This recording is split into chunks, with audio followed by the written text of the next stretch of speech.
In a giant modern city, a man steps up and says, "I'm Madhu Yujin, just a corporate salaryman on the surface." Under a scorching sun, he groans through the pain, cursing the brutal heat like it's trying to melt him alive. He seethes at his clueless bosses for making him wear a jacket in this brutal weather. He strides down the street, stuck in his own head, wondering if he should have just paid for the car and saved himself the trouble. His life at that exploitative black company turns into a cruel loop he can't break free from. He grinds through work, hauls himself through punishing days, and collapses to sleep, his tiny paycheck barely stretching to keep him alive. Craving a quick break from it all, he slips into a bookstore, pulled straight toward the new release. He lifts a light novel up like a treasure, grinning as he calls it his only thing to enjoy lately. He finally remembers cracking into fantasy games back in the day, living for those wild tales where heroes are practically unstoppable. Lost in a daydream, he can't stop wishing some goddess would swoop in and drag him straight into a world that feels like a game. The fantasy collapses in smoke, and with a heavy sigh he snaps back to reality, because he's got to get back to work.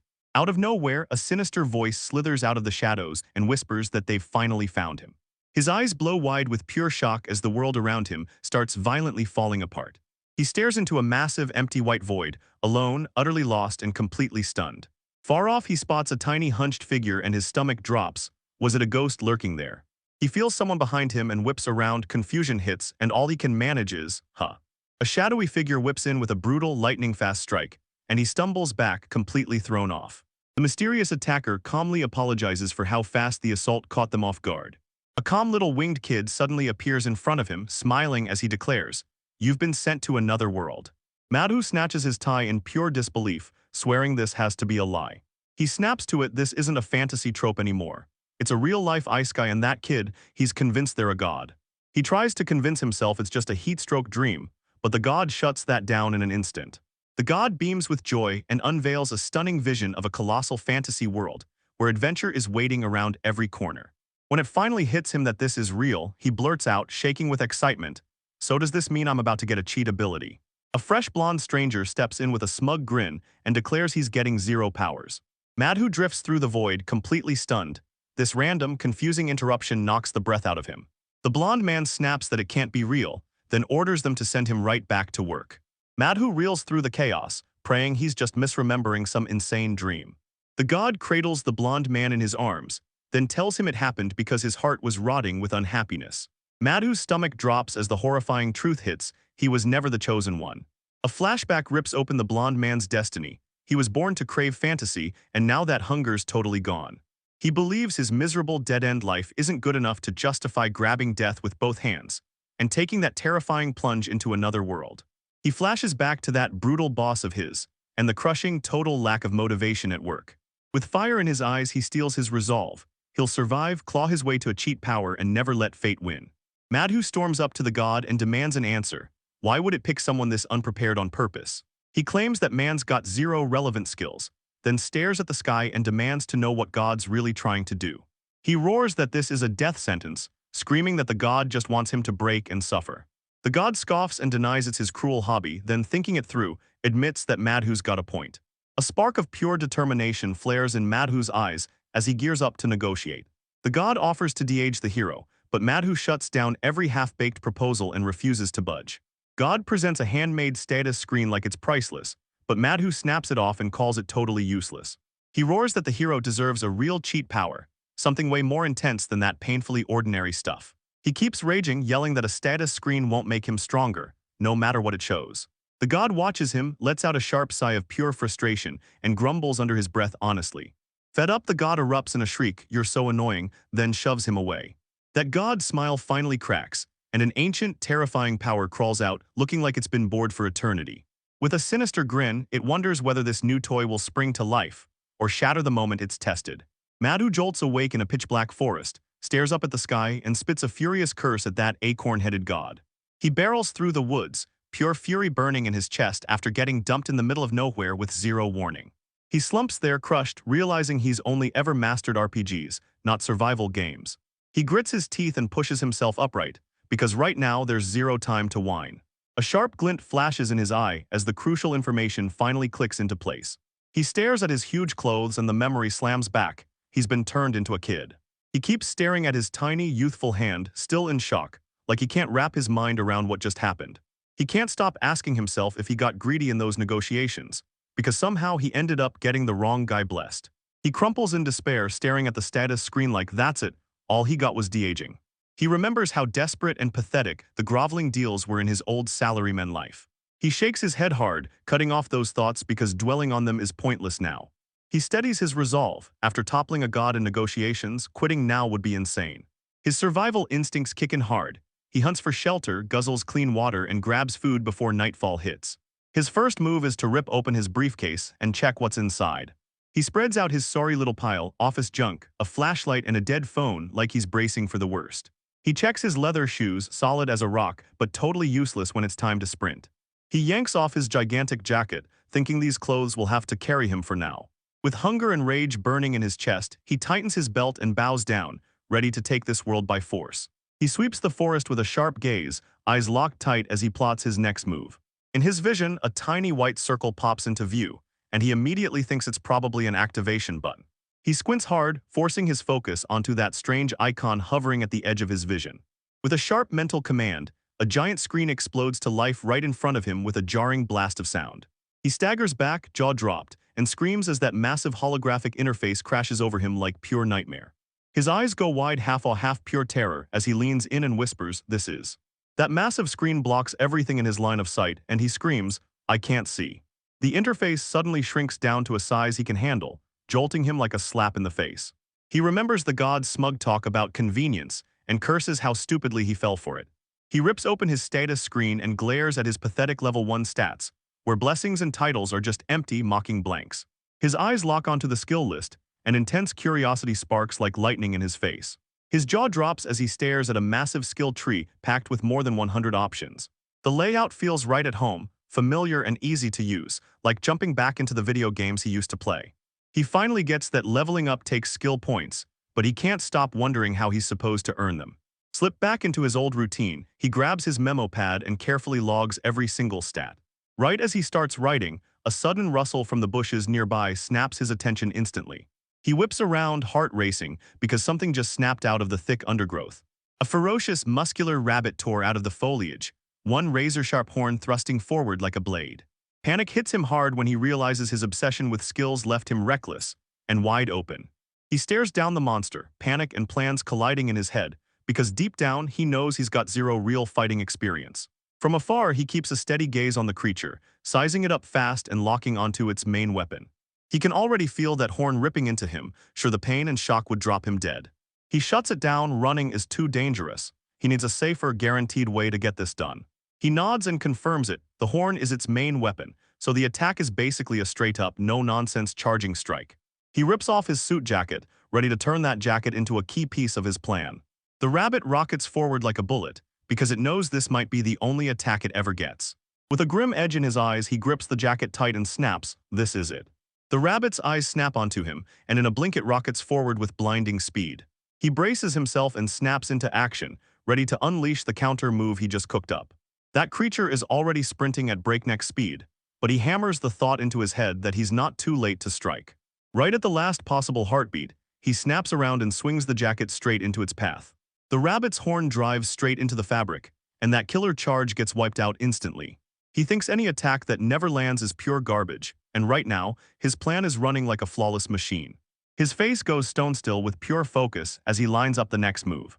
With the rabbit's horn snagged in its jacket, it's stuck, fully exposed and ready for a brutal attack. With a choked cry of anguish, Madhu tears himself away from his expensive, custom-made suit. He yanks his jacket and flings it right in front of the charging horned rabbit. The beast gets snagged in the chaos, and he rockets onto its back, driving down to pin it and break its will. He snarls at the struggling creature and tells it, loud and clear, not to even think about resisting. With a grimace, he spits out the truth. This is the finishing blow, and he's saving it for the perfect moment. He rages as he laments ruining his 8,800 yen tie, yanking it with all the strength in his body. He slumps beside the lifeless creature, gasping hard, praying this is the end at last. He clamps a hand to his chest and gasps like he's just barely survived the fight. Lost deep in the endless forest, he thrusts his fist up to the sky like he's just conquered the whole world. The screen drops to black and that fight right here, right now is officially over. Catching his breath, he realizes he can't celebrate yet. He needs shelter right now. He spots a towering ancient tree and can't help but wonder, can he actually climb something that massive? His inner salaryman strikes gold, then he grins and decides to use his belt like a climbing grip. He digs his fingers into the rough bark and hauls himself up, refusing to stop until he's planted among the high branches.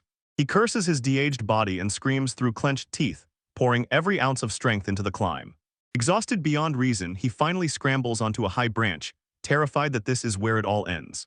From where he's standing, he can't spot a single town or any sign of civilization anywhere. An endless wall of trees goes on and on, no path out, no escape in sight. He stares out over the endless, terrifying forest, and the loneliness hits him like a crushing weight. A chibai god starts taunting him, and that smug grin confirms it. It's hunting him, and it wants him dead. And suddenly something new starts to wake up in him. Hope sparks like a flame. He spots the blazing setting sun and locks onto the direction at last. He spots a gap in the trees and clocks it as a possible river ahead. Past the forest, he stares at looming mountains, praying that a village waits just beyond their peaks. Even with despair crushing his chest, he finally spots a way through, just a tiny glimmer of what's next. With a determined grin blazing across his face, he vows to conquer the sea of trees. An opening page snaps into action as Madhu Yujin is hurled into a brand new world by a god. The chapter title page hits hard. He's got to muscle through this brutal world with his status screen guiding him. He daydreams about a glorious happy ending, kicking back in a hammock while monsters just stare at him. He rips into the silence with a furious shout, wondering if this happy isekai life is even real. He jolts awake on a rough branch and realizes his cozy fantasy was nothing but a dream. He groans through the pain, cursing the miserable way he slept and begging to be back in his own bed. Back on the ground, he locks in and goes after his goal, find the river and hunt down food. He glances at his watch, using it like a lifeline to track time in this brand new world. He can't stop marveling at his multifunction, solar-powered watch, like it's modern wisdom you can actually wear. He scrambles up that rock face, eyes locked in, fueled only by one thing: survival right this second. A tiny bird suddenly darts past his face, snapping him out of his thoughts like a jolt of electricity. His eyes latch onto the bird, and a spark of pure curiosity lights up his face. The bird leads him straight to a bush loaded with unfamiliar fruit, and he decides, without hesitation, that it's safe to eat. He tells himself, if that fruit's poison, then my journey ends anyway. He rips in with a massive, desperate bite, and the flavor detonates across his tongue like pure chaos. His eyes gleam with pure joy as he takes a bite. This fruit tastes insanely, unbelievably delicious. Overjoyed, he wastes no time. He dives straight into securing his food, grabbing everything in a frantic rush. He can finally feel it, like he's actually making real progress in this world. He taps open his status screen, and boom, there's something brand new staring back at him. Right above his head, a notification blazes. He just unlocked the gathering skill. He can't shake the thought, did he really master that skill just because he picked that fruit? He realizes that every punch and every haul of materials feeds his experience, and that skill count climbs right along with it. He erupts into cheers when he finally realizes this world runs exactly like a video game. With that confidence roaring in his chest, he's sure, if he keeps pushing like this, he'll make it out alive. His confidence swells as he falls into a steady rhythm, scrubbing his teeth like it's part of his own rise. A rustle snaps his attention, and he barely even flinches. He had a gut feeling there was something hidden, and man, he was dead on. He's already convinced this humanoid thing will be a cakewalk to take down, way easier than the rabbit. But out crawls this grotesque drooling goblin of a creature, all wrong and nasty to the bone. The goblin screams with its fangs bared, charging straight at him. His own terrified silhouette slams back at him in the monster's hateful eye. The goblin surges forward, jaws snapping wide as it unleashes a predatory roar. Madhu's face twists in pure terror as the creature lunges and attacks. He flings himself backward on pure instinct, barely scraping past the goblin's razor-sharp claws. He jabs his screwdriver upward and pins the goblin through time itself. The creature crumples to the ground as he scrambles away from the black blood spraying past him. A grimace hits his face as he finally realizes, yeah, his thinking was totally naive. He finally gets it, one measly level 1 goblin can still end your life. This isn't some NPC, this thing is alive, hunting him like it's got one goal: kill him. He tightens his resolve and tells himself, no more half-hearted thinking, he's got to throw that lukewarm mindset out for good. He looms over the twitching body, his face set in cold, unwavering determination. He tightens his fist, and the chilling truth of kill or get killed hits him like a freight train. In its last moments, the goblin's claws scratched and scraped at the dirt, barely holding on. As the camera pans, he realizes this brutal outcome was the only ending they were ever going to get. He brushes the scratch on his cheek, and it smacks him with the bitter reminder of how reckless he was. He can't stop thinking that if he hadn't strutted in so overconfident, the whole fight would have gone a lot smoother. He can only pray that wound won't turn infected, gripping that bloodied screwdriver like it's the last thing holding him together. He drills it into his head this isn't some game world. He's got to stay sharp and careful. He can't stop wondering what the goblin dropped the moment it first showed up. His eyes bulge with pure shock when he spots the gruesome thing. A severed human arm lies there, cold proof that in this place people don't last long. A dark, ominous aura crawls out of the trees and closes in on him, like the forest is about to swallow him whole. A brutal tremor rips through the forest, and it catches him completely off guard. The ground jolts under his feet and he stumbles, completely thrown off balance. He stumbles in panic, bracing himself, because another terrifying monster is about to burst out. That brutal tremor hits, and he tumbles straight down to the ground. He snaps his gaze up from the ground, eyes blazing with pure alarm. The dirt starts to heave right under everyone's feet, swelling upward like the earth is about to break open and reveal what's coming next. "What is this?" he screams, stumbling backward from the chaos. A chubby, fluffy mole-like critter pops out and squeaks, "MOKU." He blurts out in instant shock, "Wait, it's actually cute." He snaps to the truth, this wasn't an attack at all. But now he's scrambling, trying to figure out what he's even supposed to do with it. Moku rockets forward, hurling a sphere of dark energy, and when it cracks open it screams one thing: he's a magic user. Already in range with zero clue what's coming, he snaps into defense mode. A blast of raw energy crashes into his briefcase with a violent, explosive thunder. He screams in agony as the brutal impact hammers through his arm, stealing all feeling in a flash. He's absolutely sure that if that shot landed clean, it would have ended him for good. He realizes he's done for, he can't block again, and he can't afford to dodge either. With no other choice, he barrels straight at the enemy, charging headfirst into the chaos. Two Makyu stared on, completely thrown off as his brutal charge came barreling at them. The second Makyu snaps out that sharp little squeak. He presses in like he's about to demand answers. He rockets into the air and drives his foot down with a crushing axe kick. The vicious kick lands with a sickening thud, smashing the creature's skull and blasting a spray of blood everywhere. That long-range threat is finally gone, now he's doubled over, panting hard over the corpse. Madhu gasps for air, refusing to get flattened before he can finally make his escape. Sweat pours down his brow as a notification flashes right into his locked-in, intense stare. He crumples to the ground, drained to the bone, and barely manages to hit level 2 in this merciless, brutal world. Stumbling through the woods, he keeps grumbling about how terrible the sleeping conditions are. He can't stop thinking about those punishing, back-to-back fights, each one grinding him down to the bone. He trudges on, exhausted to the bone, his clothes and body caked in grime. That burning pain in his wound hits him like a warning. He's got to wash it before it gets worse. He feels absolutely filthy and painfully dehydrated, and he knows he's hit his absolute limit. Suddenly, he halts dead in his tracks, because he can hear it, the unmistakable rush of running water. He launches into a frantic, wheezing sprint, chasing the one sweet promise that relief is right around the corner. He spots a blazing light cutting through the trees, heart pounding as he wonders if it's really the miracle he's been praying for. Letting out a thunderous bellow, he shouts for water the moment he spots the stream. He launches into the sky and dives head first, chasing that cool, refreshing water. He hits the water with a thunderous splash, and his briefcase rockets out of his grip. His once-tattered suit is cleaned now, and it hangs from a branch over the stream, fluttering as it dries. He cups the water in his hands, gulps it down deep, and drinks like he's finally been saved. He leans over the crystal-clear stream and grins when he spots a fresh run of fish. And yeah, he's got a rabbit carcass in his hands, stocked up with fresh meat to keep him going.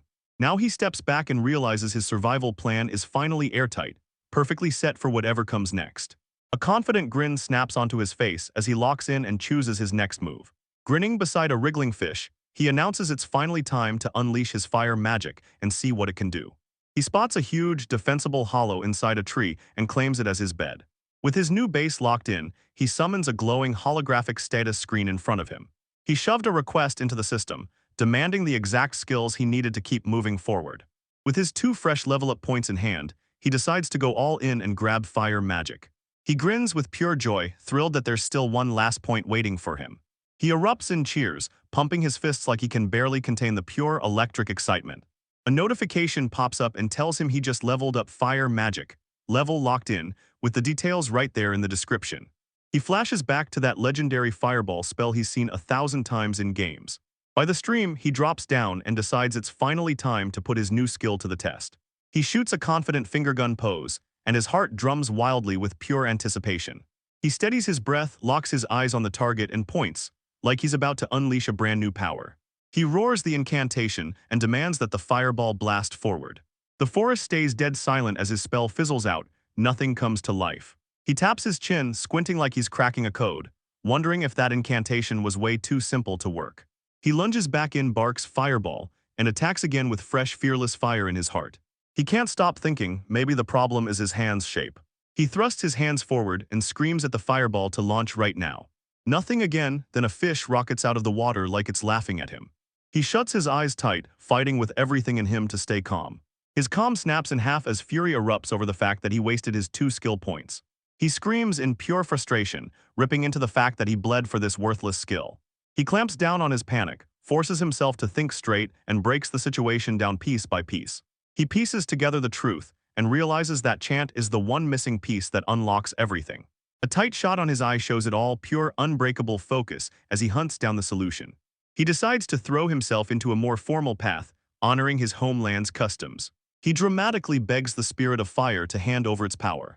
The forest stays stone-cold quiet, and his grand plea hangs in the air, still unanswered. He forces a laugh anyway, but you can see the frustration swelling in him, second by second. He swings back at it, tries again in simpler Japanese, and straight up begs for a fire orb. His face twists into a raw, furious snarl as his utter failure finally breaks him. His tries to transform spiral into a wild, desperate, firelit dance he can't stop begging to make real. He crumples to the ground, utterly and completely crushed by his own magical ineptitude. Tucked into a hollow in his tree, he finally shuts his eyes, swearing he'll just drop the whole fire magic thing. He's sure he needs a particular chant, and there's no way he could possibly know it. He throws in the towel for the night, finally calling it quits and heading off to sleep. The next morning kicks off with a bright, chirpy bird song that fills the air like it owns the place. He trudges along the stream, and his growling stomach won't stop begging for something cooked. He spots yet another goblin and his stomach drops. Does he really have to go through this nightmare again? The goblin lunges forward with its club up, and somehow fear's gone, dead gone. He calmly raises his screwdriver, and a cold, razor-focused stare locks in like a promise. He squares up to the creature, unshaken by its clumsy, reckless attacks. He ends it with one clean practice strike, driving it straight into the head. He tells himself he's starting to get used to this brutal grind. He shuts down the rabbit hunt and chooses something bigger than mere survival. Just as he decides to embrace his growth, a notification suddenly pops up right in front of him. He's completely stunned. He just leveled up and suddenly unlocked a whole new skill. He frantically tears through his status screen, hunting for the new combat skill that just unlocked. He digs through the other pile and boom, there it is, lunge glowing with potential asterisk. He read the description and pure joy hit him like a wave, because this time he finally had a movement skill. He steps into a clearing and braces himself, ready to unleash his brand new power lunge. He realizes the thing won't trigger at all unless he keeps moving. Standing still is a dead end. He lets out a heavy sigh, and the memories of his failed fire magic experiments come crashing back like a punch to the gut. He flips the skill on mid-stride, and the whole world smears into a wild blur around him. He whips around, eyes wide with pure awe, stunned by how real skill can actually hit like power. He realizes his skills are sharper now, and somehow he doesn't have to yell to get it done. He's like, yeah, it's not practical yet, but there's one catch that could mess everything up.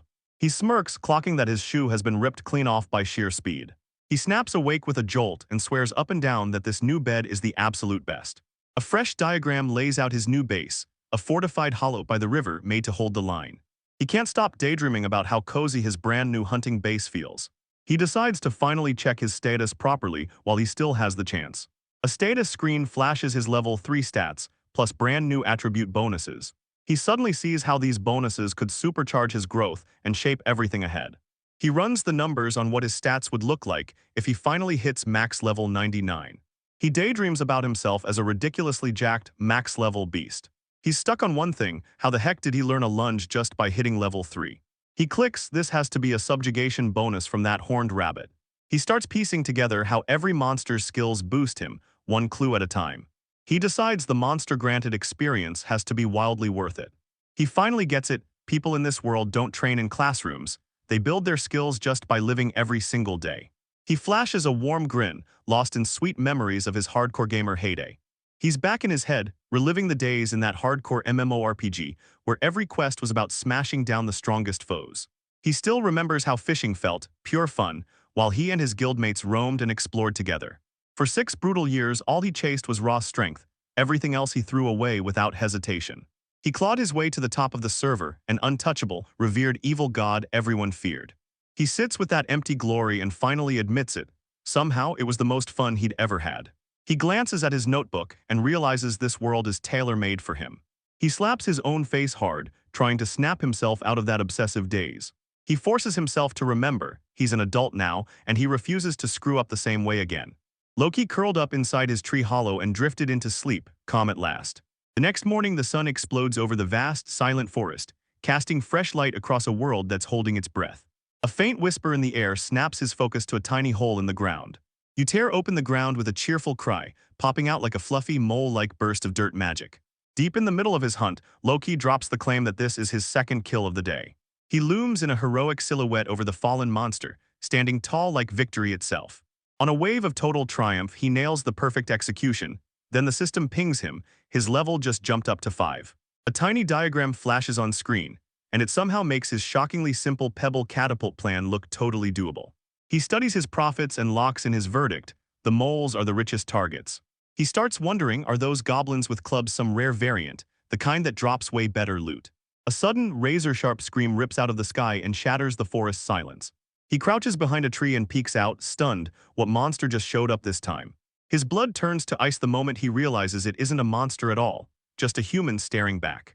He hears the child's terrified scream and snaps to the truth that someone's getting attacked right now. With grim determination burning in his eyes, he decides he's making it in time, no matter what. Amoku suddenly shows up and spits a furious curse, blaming everything for getting in his way. For a brief moment, the creature stays totally clueless that he's right there. He blasts the mole away with a sharp kick and barks at it to get moving. He clocks the mole's look, and that tiny signal screams that he's closing in fast. At last, he spots them in the clearing and shouts, "Got you, I found you." He spots 2 kids, one chubby boy and a young girl, scrambling away in total terror. A third blonde boy fearlessly squares up with a sword, holding off 3 goblins on his own. The lead goblin grips his sword and mutters that he's only ever had to take on 2 at a time. A savage flashback of Loki's severed arm hits his mind like lightning. He barrels ahead, swearing he's done watching people die. Jink the blonde boy grabbed help and promised, "I'll draw 2 of the goblins." Loki freezes when a sudden request drops on him, battlefield coordination right now. Jink stared in shock as Loki's hesitation flashed for a split second, leaving him completely puzzled. Jink shoots him a look and tells him, "Just watch, I've got this," then steps in to handle it. The blonde boy's eyes squeeze shut with raw, razor-focused intensity. 2 boys stand shoulder to shoulder, and an unspoken bond snaps into place between them. Loki steadies his nerve, smirking like he's got this, ready to take on a 1v2 fight without breaking a sweat. Thinking the first blow decides everything, he and Jink sprint straight into the chaos.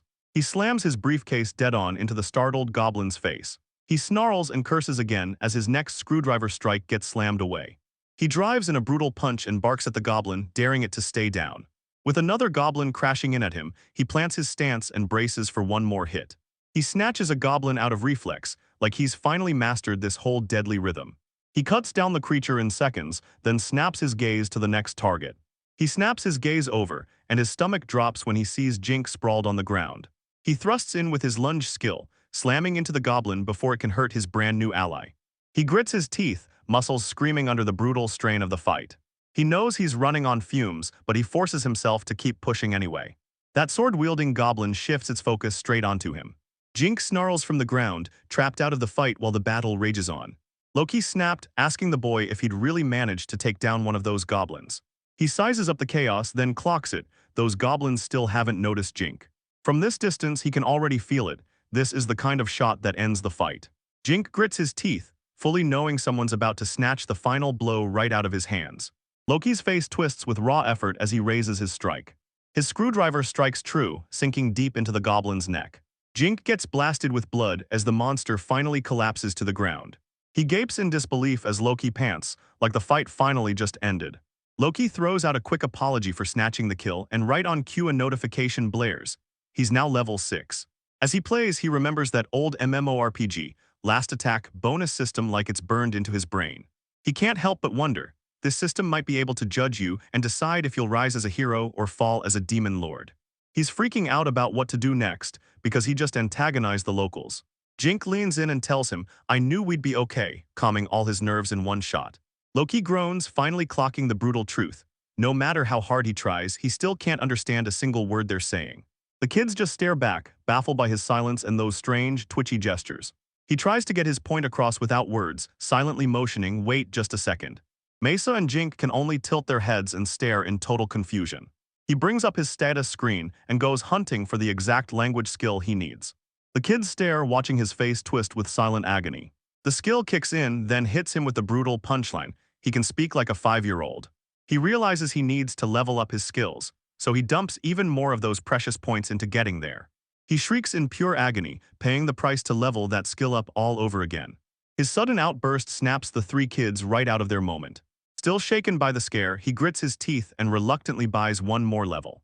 He staggers back to the group, bone-tired from unloading every last point he had. He finally gets the words out, blurting to Mesa, "Do you understand me now?" He presses Jink about a prayer to some goddess he's never even heard of. He lets out a quiet scoff the second the idea of a goddess even crosses his mind. He leaned in and asked the kids, "Do you live around here?" Jink tells us he's from Bissar, and right now we're out there hunting horned rabbits. Pada and Jink waste zero time. Right away, they start snapping at each other over who's to blame. Mesa yells that she stayed close because she fully trusted Jink to keep her safe. Jink snaps back that anyone would bolt the moment a goblin shows up with a sword in hand. Loki hears their loud, childish squabble, and somehow it feels weirdly comforting. A real, warm little smile slips onto his lips as he watches them. He can't stop thinking about it. The whole world feels like it was built for him, like a video game. He still remembers those first days of survival, how brutal the loneliness felt and how fear chased him every second.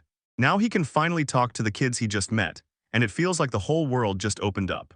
Mesa slams out of the argument, races over, and demands to know if he's okay. He's completely blindsided when she suddenly shows real, no-fake concern. He grins and admits he's just been dying to finally meet someone, and that's why he's so relieved. Jin tells them if we sprint, we'll hit Bezar before nightfall. Then he clocks it. Pada is barely hanging on, getting steamrolled by the pace. Loki snaps his gaze to Pada, and he realizes that brutal, heavy basket is pinning him down. As twilight crashes in, he clicks on his flashlight and blasts the beam ahead, lighting up every step they take. The 3 kids are left absolutely stunned by a sudden burst of blinding, unstoppable light. Jink blurts out, "Is it a magic tool?" while Miss A jumps to the conclusion that he's some kind of noble. Loki only grunts, totally refusing to dive into that messy, complicated explanation. He smashes his hands together and swears he's not talking, because he's definitely not tired.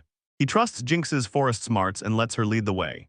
He plants a bold step forward, pumped to track his brand new guide. The whole crew bursts into the woods and Jink leads the charge, locked in and dialed in. Jinx locks eyes with a horned rabbit and explodes forward in a full-on lunge to attack. With one sharp, practiced swing, he cuts down the creature clean and final. He stands over his kill, a skilled young hunter with steel in his gaze and seriousness in his bones. While they move, Jink turns to the potter, groaning under all that weight, and demands, "Can I borrow your knife?" Jink snaps that he doesn't have time to harvest, but he's still begging for a test cut.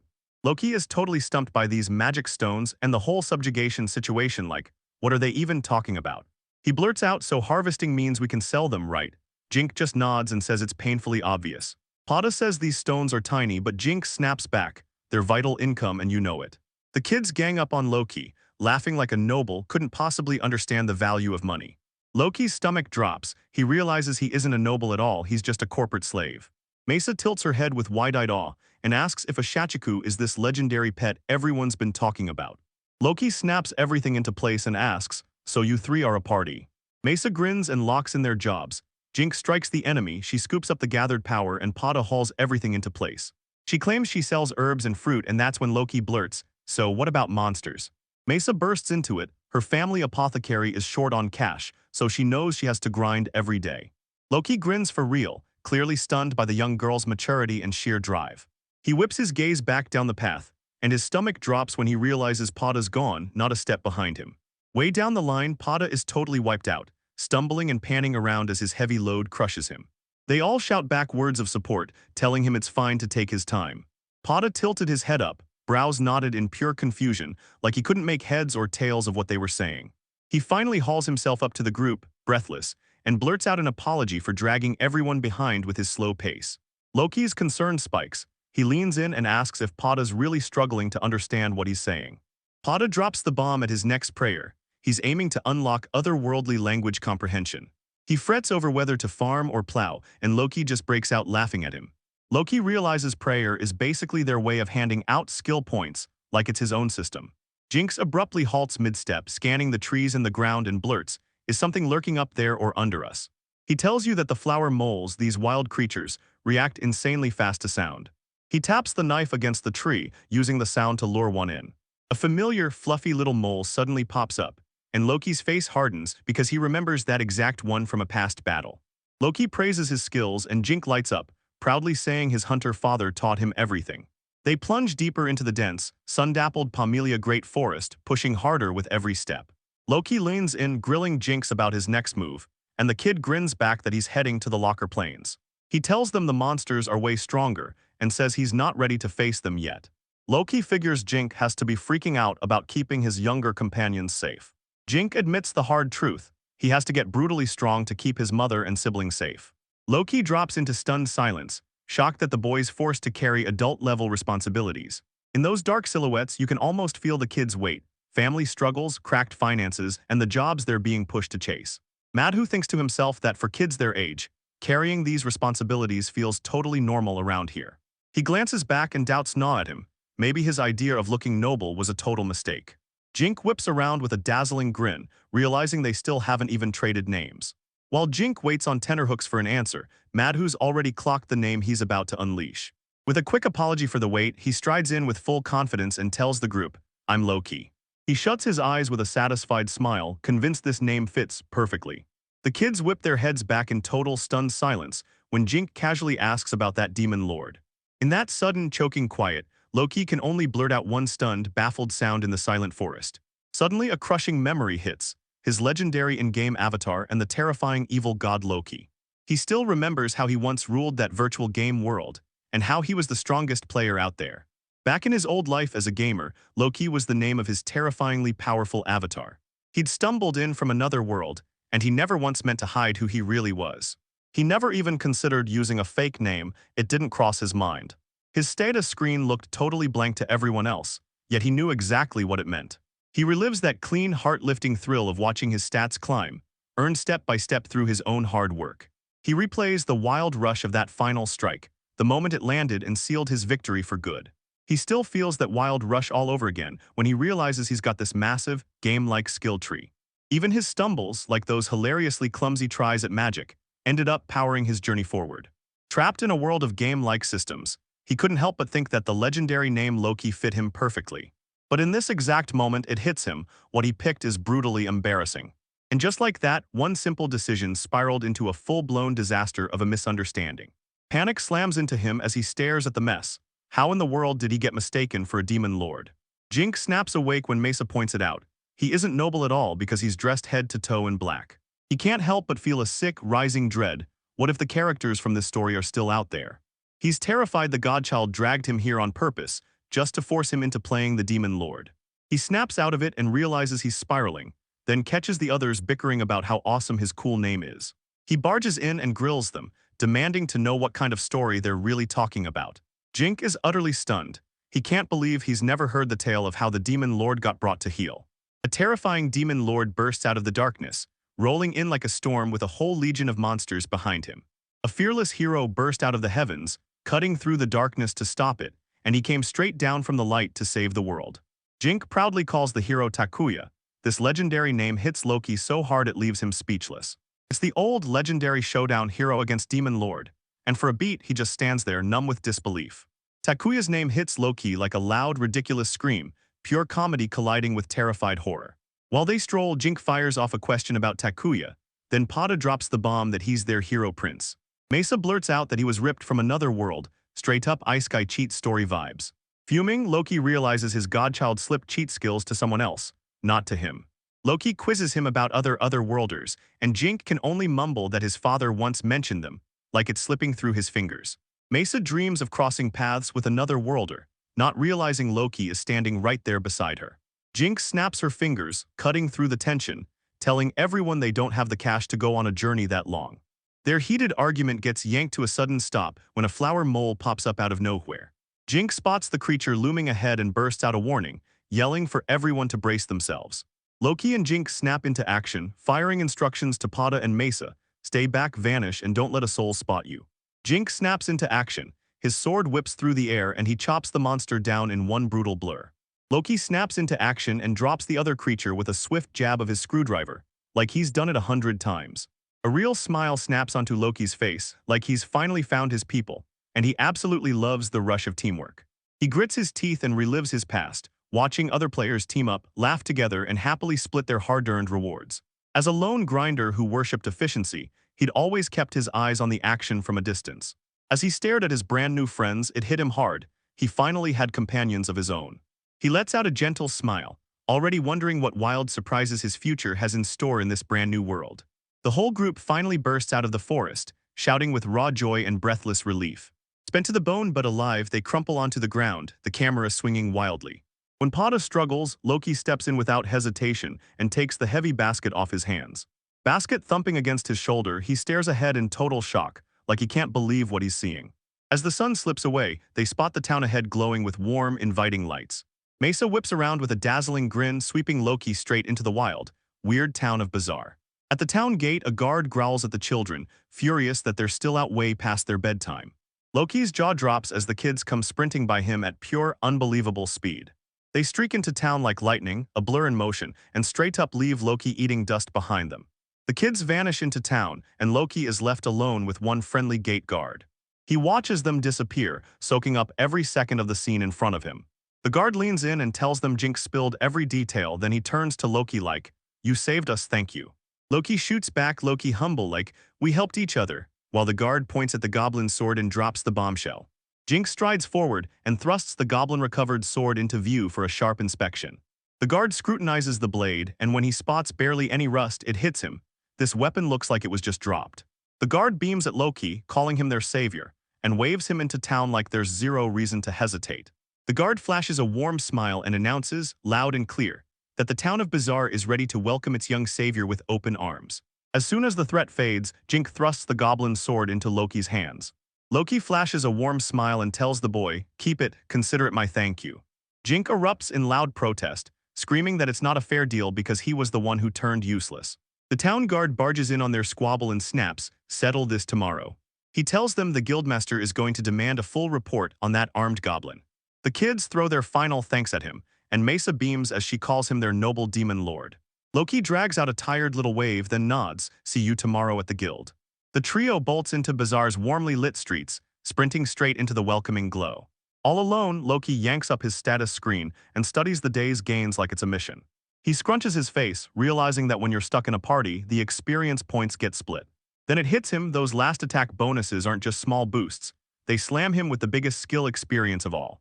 He finally realizes that if he wants to get stronger, he might have to ditch the idea of having companions altogether. He lets out a heavy sigh, crushed to realize he'd been gearing up for party play. The clash between chasing efficiency and protecting friendship hits him like a hilarious chibai headache. With the worry shaken off, he strides ahead like a man on a mission, eyes forward and heart set on exploring every corner of the town. He strides through the roaring market, completely hooked by the chaos and energy in every single step. A street vendor lures him in with the mouth-watering scent of huge grilled meat skewers. Loki's hunger takes over and he snatches an order right away. Then he learns it'll cost him 400 beats. His bright smile snaps into stunned silence as he stares at that strange currency word, like it just shouldn't exist. He freezes in front of the stall and the crushing truth hits him like a punch. The 32-year-old salaryman clenches his pride, then swallows it whole, right in that crushing moment where desperation takes over. He shrieks at the kids, chasing after them and pleading for them to hand him some money. Next morning, Loki groans and climbs out of a nightmare of a night, stuck waking up in an uncomfortable tree like he's been tortured by the wind. Mason and the crew track him down and blast him for sleeping out there like some kind of criminal. He sheepishly admits that last night was straight up brutal. He flashes back to the wild chaos of splitting up, then right after he barrels into town. He rages at how those mysterious coins beat him down so hard he's left sleeping outside. Mesa jokes that in this game world being broke isn't a problem, it's basically an instant death sentence. She finally spots him and blurts, "I've been hunting you everywhere, I was terrified you'd be gone," her worry pouring out in one breath. She tore into him for not straight up asking to stay with them, especially when she knew he was dead broke. He blurts out, "So where are we headed now?" and you can practically see his nerves still buzzing. Mesa sweeps his arm toward a massive building and declares, loud and proud, that it's the Hunters Guild. She pushes him to rush inside because the other two are already waiting. Inside, his eyes lock onto the famous request board, wooden slates laid out like legends waiting to be answered. He takes in the loud, crowded tavern, and the food in every corner is calling his name. The air suddenly reeks of sizzling roasted meat, and it hits like a magnet, pulling everyone in. He and Mesa stride up to the table. Jink and Pata are already digging in. Loki catches a whiff of that delicious food, and a desperate, unstoppable hunger slams into him. He drops into a bow to Pata, pleading for a piece of meat, then swears he'll repay him for it. He takes one bite, and pure, blissful ecstasy hits him like a wave, stealing the breath right out of his chest. He savors that perfect taste, finally sinking his teeth into the otherworld meal he's been craving for ages. Her hand slides onto his cheek, and she can't help but smile as she notices just how well he's finally eating. Jolted out of his daydream, he snaps his head up, eyes narrowing as he wonders, who is she? A stunning woman named Amanda summons him, right on the guildmaster's behalf. Loki's breath catches as a sudden summons hits him. His eyes go wide with pure alarm. His mind is sprinting in circles, and he can't stop wondering what on earth he did to deserve this. He scrambles after her up the stairs, and his half-eaten meal gets ditched in the dust behind him. Amanda slams her knuckles on the massive door and calls out that she's coming in. Loki stood there shaking with nerves as the door burst open, his heart going wild in his chest. An old man thrusts his hand out toward him and offers a left-handed handshake. The looming stranger steps up and declares, "I'm Yargoff, Guildmaster of Bazaar." Loki steps forward, flashes a grin, and offers the guildmaster a perfectly formal handshake. Amanda slips into the office and pours tea for them, and the whole room turns razor-tight with tension. Loki can't shake the question, why is he even here, stuck right beside the terrifying Amanda? Yargoff shoves a pouch of coins toward him and orders him to grab it. Loki's eyes blaze the moment he spots the totally unexpected pile of cash. Yargoff tells you the mayor handed it to him as a reward for saving the kids. Loki dips into a deep bow and with a grateful grin thanks him for the generous and totally unexpected reward. He humbly admits he was desperate and somehow even more grateful for their help. Yargoff lays it out, if he's got skills like that, he's gotta join the Hunters Guild. Loki hesitates and you can see the fear in him. He worries that getting tied to one organization would trap him. Yargoff tells him straight up that guild registration will lock in safety all across the country. Loki sizes the man up, clocking that he looks dead serious and maybe, just maybe, trustworthy. Yargoff clocks that Loki gets him instantly, and Loki's got that smug, pleased look that says, "I understand you perfectly." He drops a secret bombshell, then sizes someone up fast by how their mouse moves. Loki freezes, utterly shocked by that wild, weird way they judge things. Yargoff points out that Loki's speech doesn't sound like it comes from any country he's ever heard of. He drops the bombshell. 2 hunters vanished without a trace in the Pomelia Great Forest. A flashback snaps in one of the missing hunters, sword taken clean away and now in Jinx's hands. Yargoff grabbed Loki's attention and demanded to know what an unregistered hunter was doing in that forest. That accusation slams into Loki like a hammer. Everyone's clearly pointing at him like he's the murderer. He realizes he came in ready for questions, but this is way bigger, way more dangerous than he ever imagined. He knows one clumsy lie will blow his cover, so he forces himself to tell the truth. He swears he's done nothing wrong, then shuts you down, refusing to spill what he's really doing in the forest. Yargoff leans in and asks, "So did you spot anything weird while you were there, anything at all?" Loki recounts how he stumbled onto a human arm, its flesh gnawed down by goblins. Yargoff bluntly decides survival is hopeless, and getting back the remains is going to be a brutal uphill battle. Loki steps in and offers to hand back the goblin's sword, and even teams up to track down the bodies. Yargoff spits out the offer, sneering that the hunters had no family, and he takes the sword for himself. Loki just stands there, utterly baffled and unable to speak, staring at the guildmaster's weird answer like it makes no sense. Yargoff shoots him an apology. He insists he wasn't trying to accuse him, he just needed to be absolutely sure. He slams the whole conversation shut and cuts the interrogation short on the spot. He grins and tells him straight up that the guild registration is on the first floor. With a razor-sharp grin he tells everyone, "Don't worry, I'll be counting on Loki."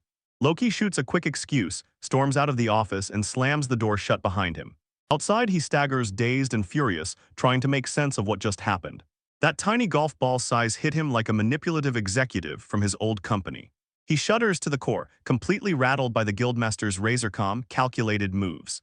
He presses Yargoff for answers, why drag up the missing hunters in the first place. The image of his old boss flashes in, always grinning, but somehow never real. He suddenly clocks it, Yargoff isn't different at all, just another man with eyes that never smile. He snaps his first judgment in half, this guy is terrifying and pure hatred burns for him. Back in the office, Yargoff clocks that Loki's face is weirdly calm. Amanda jerks back to a similar shock from 6 years ago, when strange recovered artifacts surfaced and changed everything. Yargoff clocks it, Loki's got a working watch, and it's no ordinary trinket, it's one of those rare otherworldly relics. Amanda double-checks his shoes, his watch, and that glass slate, each one an unknown artifact. Yargov clocks it instantly. Since Loki didn't even bother to hide those weird possessions, Yargov figures he's probably innocent. He tells Amanda to keep an eye on Loki, but to stay out of it, no digging too deep. Amanda nods along with a charming, professional smile, and lets a hint of flirtation slip in. Yargolf can't stop mulling over Loki's eerie name and shady motives, hanging on every second because he's dying to see what happens next. Guildmaster Yargov stands at his window, staring down at the town like he's plotting the next move. He smiles, sure everything's moving in the right direction, and then he hands the future over to Loki. Down on the stairs, Loki jerks his gaze upward as he hears the Guildmaster shout his name. The Hunters Guild emblem blazes into view, like a promise of survival and everything you need to live. Yargov slumps behind his desk, staring at his plate like, they're up there and they can't even taste a real meal. Loki looks back on his grueling trials, grinning now, sure as hell he can make it in this world. He storms back to the tavern, and Masa can't wait. She practically begs him to tell how the meeting went.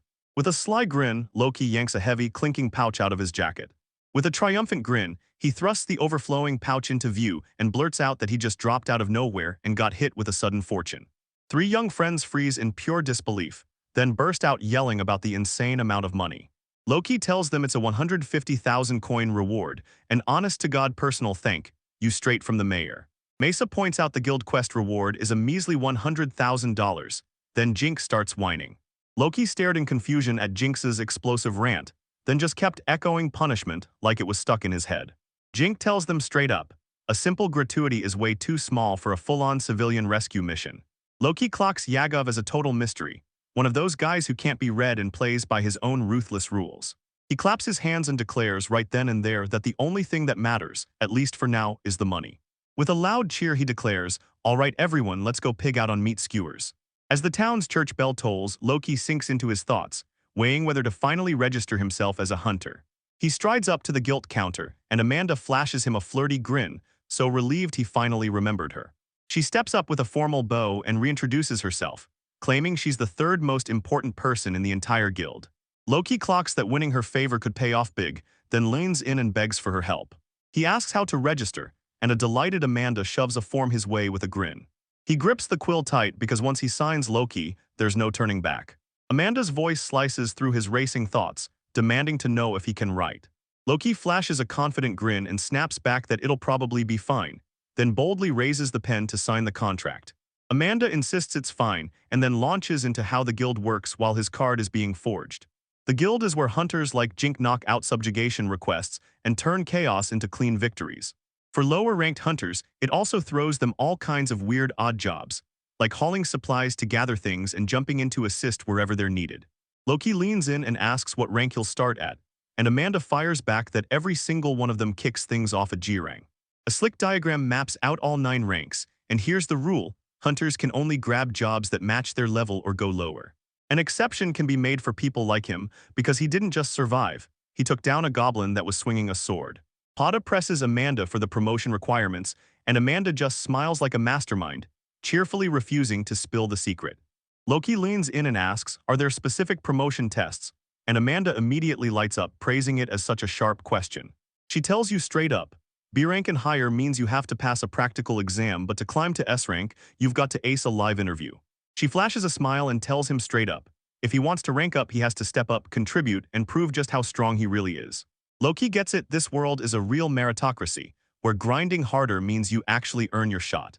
He's hit with a flashback to his old job, where the harder he pushed, the more work they kept piling on. Amanda shot back to the counter and shoved his brand new hunter's card into his hands. He raises his G-rank card like a spotlight, just the way Amanda wants, and announces the new hunter. Loki then flashes, good luck. Once the explanation ends, Amanda leans in and asks, do you have any more questions? She flashes a wink and suddenly it clicks. The guildmaster sent her to watch over the newcomer. Loki's breath catches at the gesture, and he admits he's unbelievably grateful for the help. Then he leaned in and asked her to point out the best hunting spot for a total beginner. Amanda jabs at a map and traces the first stratum of the Pomelia Great Forest right there. Loki digs into his memory of Jink bringing up the forest, and then he's left scratching his head like, wait, what the heck is a stratum? The shallow trails in this forest are beginner territory, but once you dive into the depths, that's where the real mysteries are waiting. Eyes locked on the mystery ahead, Loki leaned in and demanded every last detail about this unknown place. Amanda leans in and explains the forest is stacked in layers, and that a party once spent a brutal 60 days just to crawl to the second stratum. Loki's jaw drops when he realizes this forest spreads across a full quarter of the entire continent. He blushes with pure excitement, convinced this feels exactly like the final dungeon in a starting village. He moves on to his next question, demanding answers about hunting monsters, even though there's no official request. He makes it crystal clear, rewards only come from official quests, no points for everyday hunting. Amanda shoots him a nasty look, warning that the guild will punish him the moment he causes trouble. She tells him that if disaster strikes, there might be no reward at all. Loki just smirks and says he's good with that. She glares at him, and you can practically see her patience fraying from all his never-ending questions. Loki's eyes spark, he blurts, "Shouldn't I dive into the deepest parts of that forest?" He shuts the idea down for now because he's got a bigger mission waiting. He's got a goal to chase before anything else. Amanda snaps at him, furious. Now he finally gets the rank restrictions, so he'd better start valuing his life. Loki grinned like trouble and got ready to fire off his next question. He finally catches Amanda's attention, and despite her total exhaustion, he unloads his questions on her until she answers them all. She orders him to dig into the books in the reference room to get all the answers he needs. She grabs his attention and warns him, those books are irreplaceable, locked down and chained up to keep them safe. Loki's eyes flare with pure madness and he swears straight-faced that he'll be painfully careful this time. He turns and walks off, relieved he didn't try to cram all his questions at once.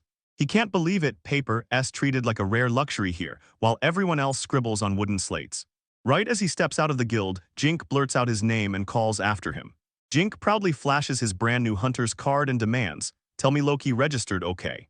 Loki grins like the sky itself just cheered, lifting his own card in the hush as a shared victory lands between them. Jink blasts out the news. He just sold that goblin's sword for 22,000 beats and split the winnings into 4. He lifts the second sword and declares he's taking it to the market right now to sell it. Loki blurts out that he'll go with him right to the armorer's shop. Jink charges ahead through the packed streets, while Pada keeps asking, is it really that far? At the shop, the burly blacksmith lowballs the deal and offers a measly 50,000 beats for the sword. Loki whips around in pure shock, then begs the man to bump the price up to $80,000. Pada leans in and tells Mesa, we need to separate the profits from the sword. The blacksmith snorts and brushes off Loki's counteroffer like it's nothing. He crosses his arms, refuses to get burned on the price, and slams down an offer of 40,000 instead. Loki's face falls hard, like his last shred of hope just got stomped, and that dream of a good price is completely shattered. Then a sharp, calculating glint fires in his eyes, and his whole demeanor instantly flips. He calmly asked the blacksmith what price the sword would fetch on the open market. The blacksmith lets out a gruff grunt and Loki knows. He's been right and the proof is in that single sound. Loki flashes a sword that sold for 100,000 beats, basically proof of exactly what it's worth if you ever try to resell it. He insisted the blacksmith would still rake in a fortune, and those words froze the man so hard he couldn't even speak. The blacksmith fires back with 60,000, insisting he's gotta turn this into profit. Loki flashes a sly grin and you can practically feel it. His final devastating trump card is about to hit. He spills the truth. The sword was bought there just 10 days ago by one of the missing hunters. He leans in close, demanding to know whether the blacksmith plans to profit off their fallen comrade.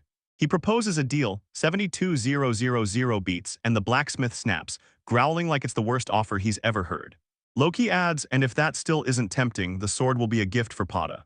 Bro, the blacksmith looks beaten, then nods and agrees to buy the sword for 72,000 beats. Loki blurted to the stunned blacksmith right away, how much for a small knife? He slips into his fresh local-style fit, and the price tag hits hard 3,000 beats. And then he flexes his brand-new rock-solid leather boots, 40,000 beats for those bad boys. Now that he's got his weapon in hand, he tosses aside his old gear and gears up for the real fight. He goes absolutely wild in his brand-new room, then hits even harder because he's locked in a spot to sleep too. He faceplants onto his bed, grinning ear to ear because everything's finally going perfectly smooth. The clock in his room starts hammering out a loud, shattering chime. Loki lounged in his room, eyeing the sky like a ticking clock, realizing it was getting late and time to move. He can't stop staring down to every crack in the walls, from that ticking clock to the magic stone lamp, right on through the wooden slates. Next day, Amanda waited at the guild and greeted him with a big smile, praising his brand new handsome look.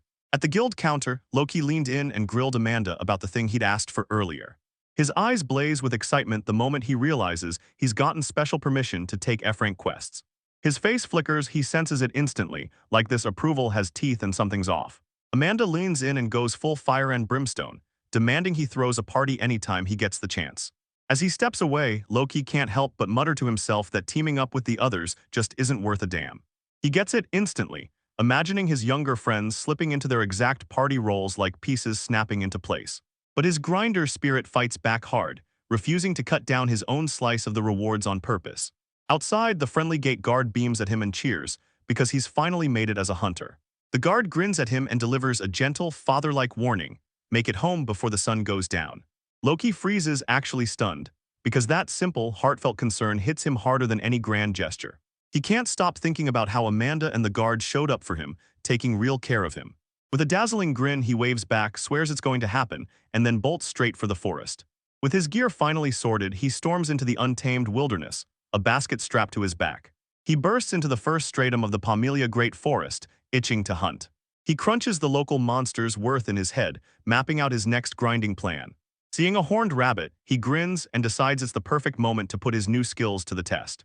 That charging rabbit blurs in his gaze, and suddenly his focus snaps razor sharp. He remembers his first clumsy brawl, steals his own nerve back, and decides, this time he's actually going to go for it. With this sudden burst of speed, he slips the charging hit and lands a perfectly placed strike, one that ends him for good. He cheers, absolutely buzzing.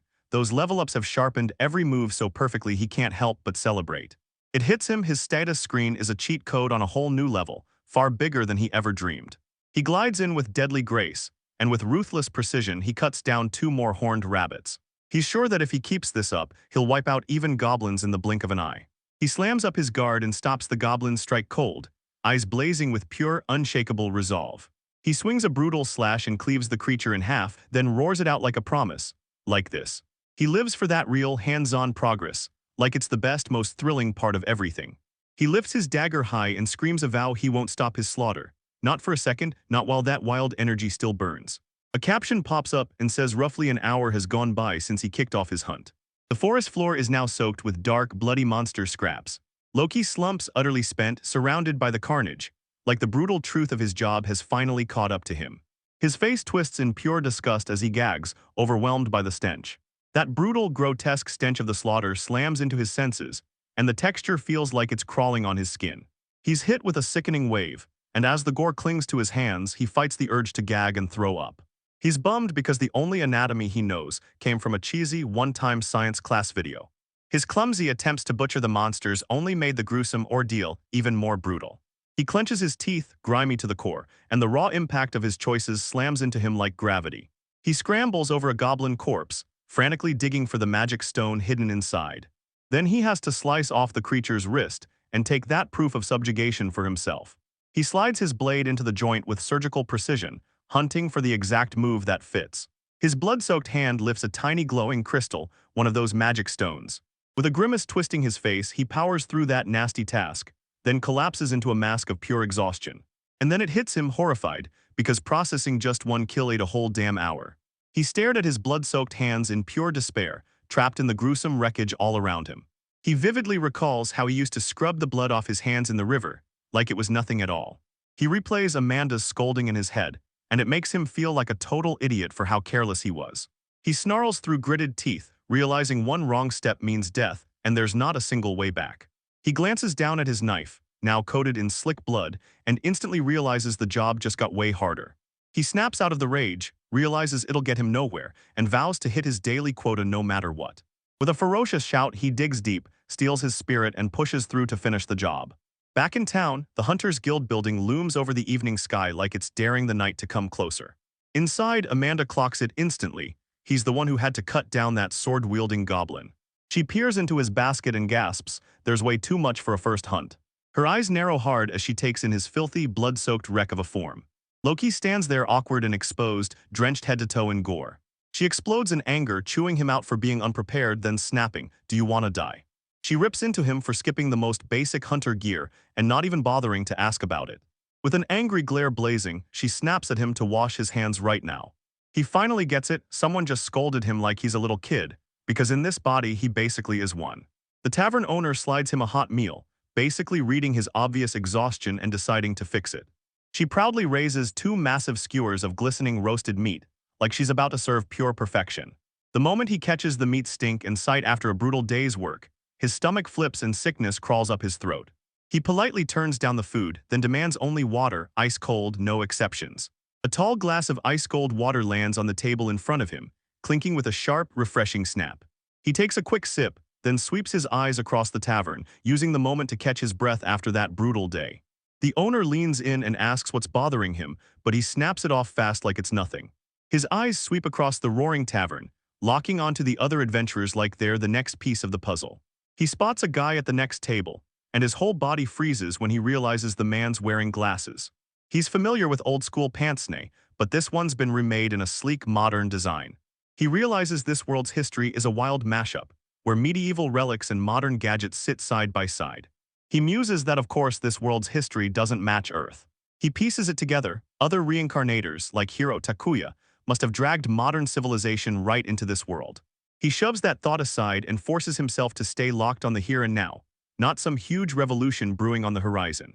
Amanda hustles Loki's stolen haul straight to the guild's buyer, Rhodey, so it can be processed. Rhodes spots the basket and realizes it's Loki's. This promising new rookie is already getting attention. He remarks that the kid's work is seriously impressive, even with a few sloppy cuts. Rhodey cracks a joke about Amanda, and she shuts him down with a sharp, annoyed huff. He flashes a grin and hypes Loki as a rising newcomer the guild can't afford to bet against. Loki slams into his seat at the table and sets his very first massive money target, 550,000 beats. The new chapter kicks off by throwing you straight into the forest, where beginner-level monsters are lurking. His book lays out the locker plains, where air mantises lurk and poison mice skitter. It also takes you into the perilous Rulf Forest, where giant orcs stomp and tiny wolves hunt. Loki decides the Pomelia Forest is his best hunting ground for right now. He's begging for the book to finally spell out what levels you need, because every classic gamer has felt that same brutal frustration. He slumps back in his seat, secretly thinking, yeah, I've been reckless as hell, but I'm probably safe right here. After he wrapped up his daily calculations, he threw his tired muscles into a big, hard stretch. Rode roared with a booming laugh and announced his jaw-dropping earnings, 48,500 beats. That jaw-dropping fortune for just half a day's work hits Loki like a lightning bolt. He's completely stunned. Loki strides up to Rhodey at the counter and leans in, ready to fire off a question. He demands to know if the reward shifts depending on how good the materials are. Rhodey lays out the 5-tier grading system, and when he checks Loki's stuff, every single item comes back B rank. Loki's eyes suddenly blaze with excitement as he leans in and begs for tips to score the highest quality materials. Rode tells him sure, hard work matters, but you can't ignore rest. Loki clocks that Amanda's been secretly watching his back, then a fresh idea snaps into his mind. His face contorts into a wild, manic grin as he fixates on squeezing every last bit of efficiency out of everything. Amanda glides up to him, whispers his name, and wears a gentle, knowing smile like she already knows what he's feeling. She tells him, I'm here to teach you the basics of hunting, just like I promised. Her eyes sharpen into a sly grin as she lays out a proper, no excuses lesson for him. Loki flashes a polite grin, then quickly claims he needs to grab supplies before he hurries off. Amanda lets out a weary sigh, tells him not to push too hard, then, almost against her own will, she relents. She hands him a tiny package and tells him straight up to take it, no questions, just a loan. Loki stands in front of the town church, silver coin clenched in his hand as he weighs a status appraisal like it could change everything. He can't stop wondering how everyone else checks their status, and the crazy part is he doesn't even need to. Jink shows up with a cheeky grin and asks Loki if he's already wrapped up his hunting for the day. Jink drags Mesa and Polto along and tells them, we're heading out to shop, get ready. Seeing his friends all huddled together, Loki suddenly got hit with an idea that flared to life in his mind. He flashes a bright smile and offers Jinx the silver appraisal coin Amanda gave him, insisting Jinx should take it. Jink blurts, wait, don't you want the free appraisal? And Loki just smirks, saying it'd be a total waste. Jink finally admits it's been 2 whole years and he should leave, but he still feels terrible for taking it for free. Loki slides in a deal, and Jink has no choice but to lay out Bezar's appraisal system in return. He hurls out a flimsy excuse about training, leaving Jink to doubt every word and wonder what's really going on. Loki winces inside, because the excuse he just invented feels way too stretched to hold up. Jink points to a black slate where letters magically crawl into place, revealing someone's skills and their true level. Loki can't help it, he probes the thing asking, that's all you show me. He won't stop pushing, peppering them with questions like, what other numbers are up there? Mesa's eyes flare open as the meaning finally clicks, like she just got exactly what he was asking. She blurts out her brand new skills with raw excitement, and Loki instantly spirals into full-on panic. He snaps up the hush fast, warning her that if word gets out about her skills, slavers will come hunting. Jink shrugs and says it's fine for Mesa. Then Mesa freezes, staring at him in pure shock, demanding to know why. A terrifying nun bursts out, tearing into them for stalling around, and labeling them as demons to their faces. The kids scramble to apologize to Sister Maris, and she instantly spots the unfamiliar Loki standing there. They pitch him as a brand new powerhouse hunter and lay out the whole situation to the nun, straight to the point.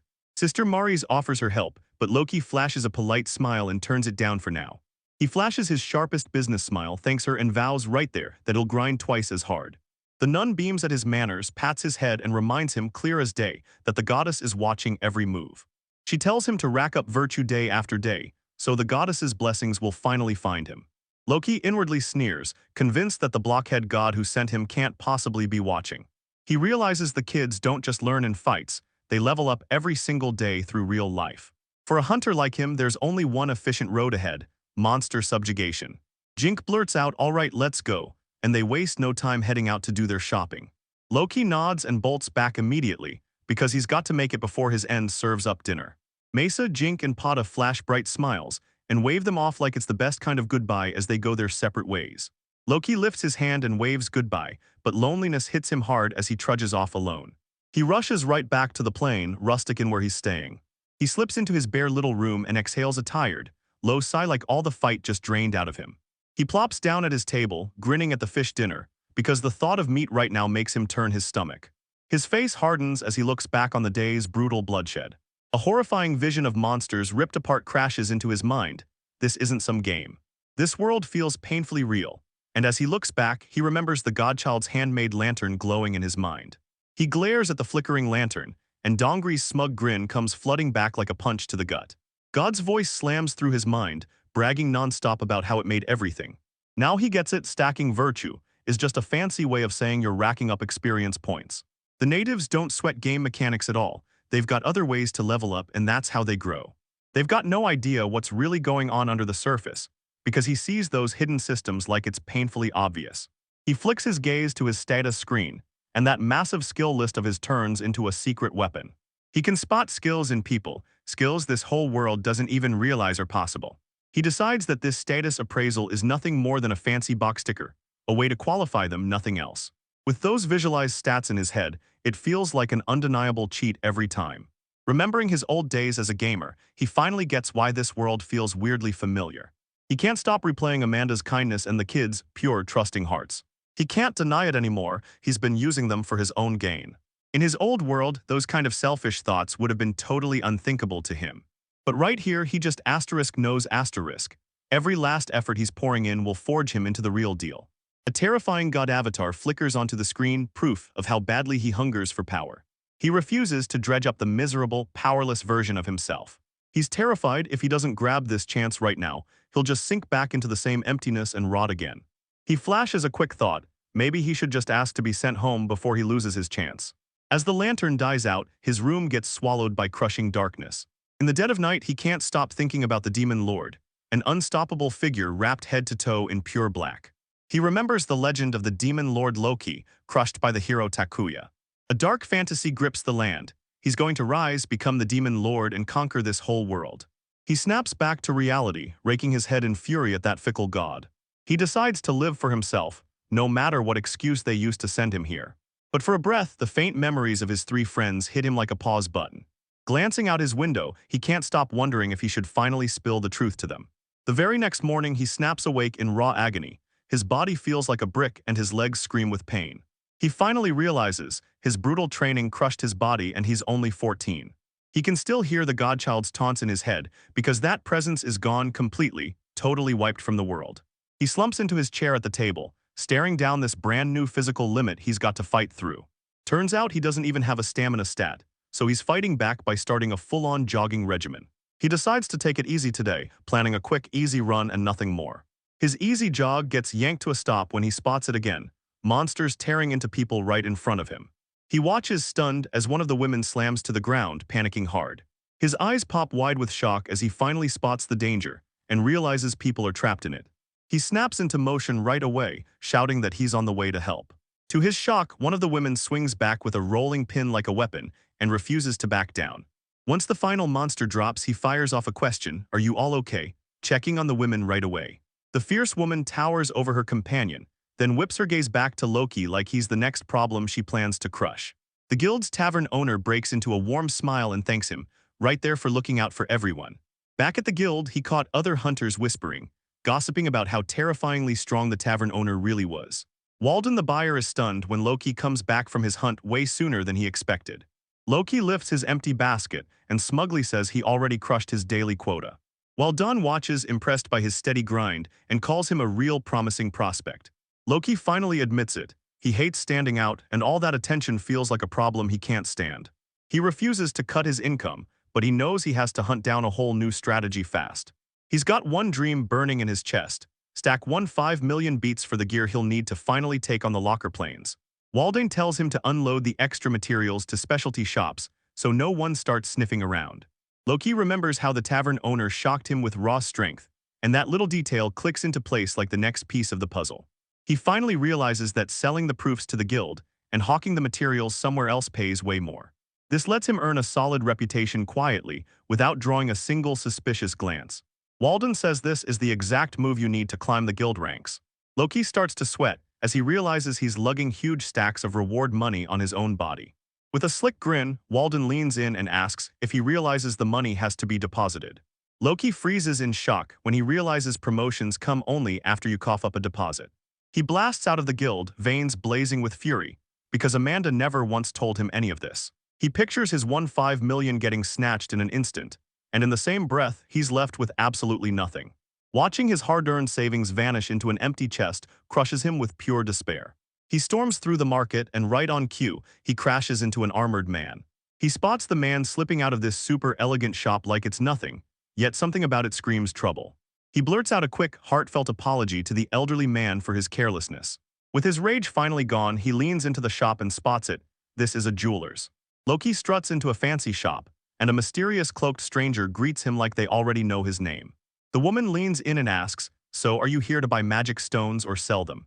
His eyes go wide as he blurts out, "Wait, is all of this just magic stones?"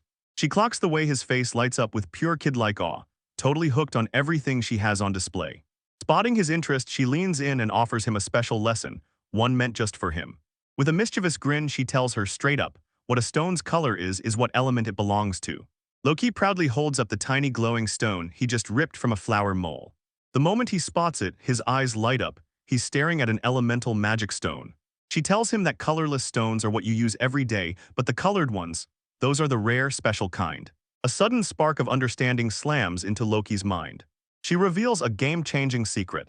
Elemental stones can be used to enchant your gear. He clenches his fist, because the moment he understands this knowledge, he feels its power explode in his hands. He can't stop picturing it. Now a dual-element two-sword style is finally within reach. The woman lets out a playful chuckle, totally entertained by his wild, overactive imagination. She snaps back and tells him that enchanted weapons cost a fortune, way out of a rookie's league. Loki gets slammed back into reality with a brutal jolt. That tiny stone gets appraised, and bam, it's worth a jaw-dropping 50,000 beats. He bursts out in disbelief, because the guild only tossed him 2,000.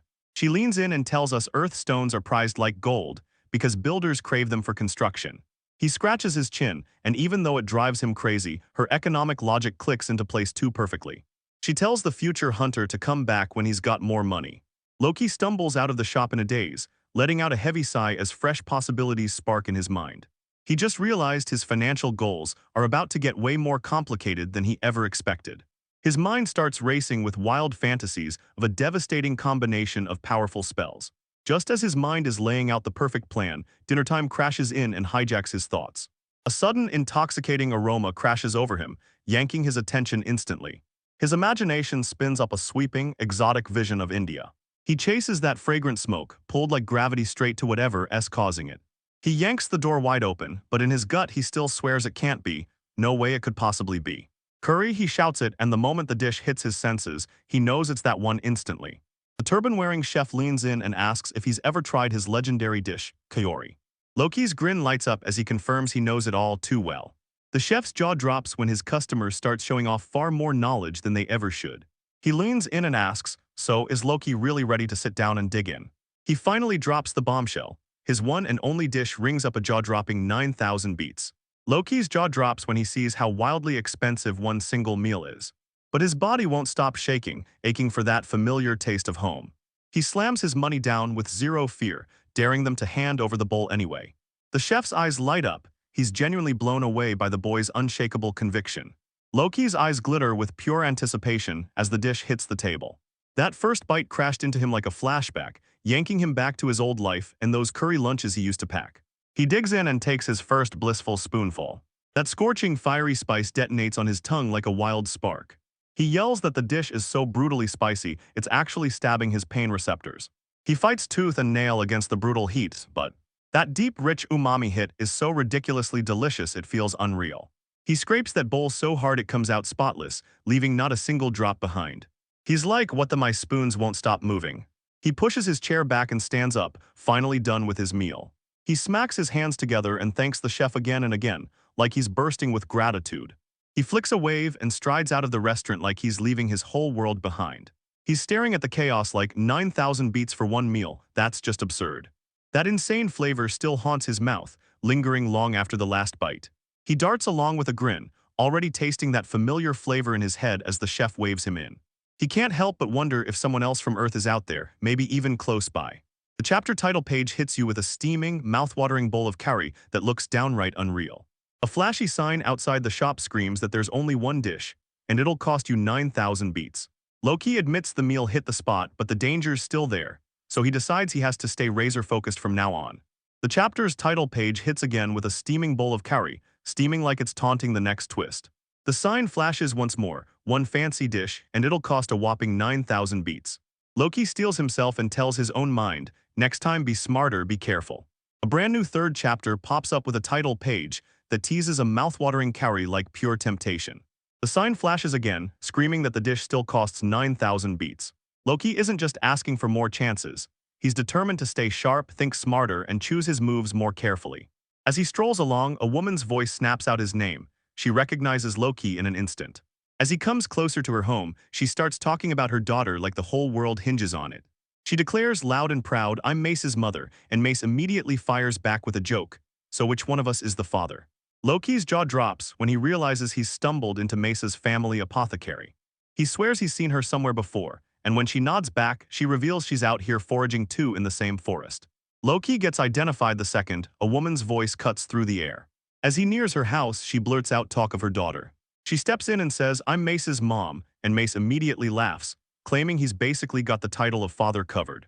Loki jolts in shock when he realizes he's stumbled straight into Mace's family apothecary. He's sure he's seen her before, then she nods and charges into the forest right beside him. Loki snaps to attention because a woman's voice calls out to him. She calls out for her daughter the moment he comes up to her doorstep.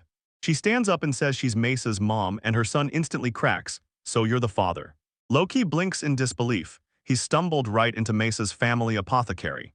He's sure he's seen her somewhere before, and she nods like she's right there with him, still foraging through the forest. The door flies off its hinges and Mace's mother blurts, "You made it right." Mesa pops up, all fired up, begging Loki to meet her tomorrow by the river to play. She grabs him and shakes him hard, swearing it'll be a blast, and that they'll go catch fish together. Loki gets totally swamped by her non-stop chaotic energy, like it's too much to even process. She bolts away, yelling that she's running to tell Jink and Potom. Loki watches her storm out of the house, and her mother rushes after her, begging forgiveness for her behavior. The door explodes open, and Mesa's mother lands in, asking him if he's finally made it. Mesa darts up, eyes shining, begging Loki to come play by the river tomorrow. She shakes him hard and swears it'll be awesome, then drags him along so they can go catch fish together. Loki is utterly overwhelmed by her wild, boundless energy that won't let up. She bolts out of there yelling that she's going to run straight to Jink and Pata. Loki watches her storm out like lightning, and her mother quickly blurts out an apology for what happened. The door explodes open, and Mesa's mother blurts out if he's finally made it. Mesa pops in, practically vibrating with excitement, and begs Loki to come play by the river tomorrow. She grabs him and shakes him like, "Trust me, this'll be fun," pushing him toward catching fish together. Loki is totally swallowed by her unstoppable, chaotic energy. She bolts away, yelling that she's rushing to tell Jink and Pata. Loki clocks she bolted like a storm, and her mother immediately chokes out an apology for what she did. Mesa's mother can't hide her gratitude, so happy her son is willing to spoil her daughter's every whim.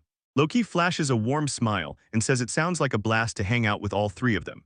Relieved, she grabs his hands, and he just knows he'll be right there, guarding them with everything he's got. Loki pauses and savors his new purpose, grinning because the kids are finally counting on him. He figures sure he can cheat, but Jinx's real strength is the kind you can always count on. Mesa grins and pulls him toward the river, so there's no way he can say no. He grins, already picturing how much fun he's going to have with his three brand new friends. Mesa's mother grips his hands and pours out gratitude, thanking him for keeping all the children safe. He feels like he finally belongs because the kids went to him for help like he mattered. Loki admits Jinx's raw talent is something his own powers can't copy. Mesa's brother lights up when he remembers his wild day at the river, right as she lays out their trip plan. A warm rush surges through him, and he realizes anywhere with them would feel like the best place in the world. The mom's gratitude swells in her chest, and with Loki keeping watch, she finally feels safe and at peace. A tight close-up catches Loki's real, glowing happiness, finally feeling needed by his new friends. He can't shake it. Jinx's power is real, unlike his own abilities that run on status. Mesa's mother suddenly snaps back to reality, hands clasped tight as her mind races for an answer. She thrusts a tiny glass vial into his hands, packed with dark, bead-like pills. He snatches the vial and studies it like it's a secret, curiosity sparking in his eyes as he blurts, "What is this?" She swears it's to fight muscle fatigue, because she knows his daily hunts grind him down, hunt after brutal hunt. A grinning Loki leans in and asks, "So, how much do I owe you for this incredible medicine?" She grins warmly and swears that the pricey medicine isn't a purchase at all. It's her gift for all his help. A lightning-fast thought hits her as she sizes up the powerful medicine she's about to hand over. She holds up the vial of fatigue-recovering pills and hands it straight to the young hunter.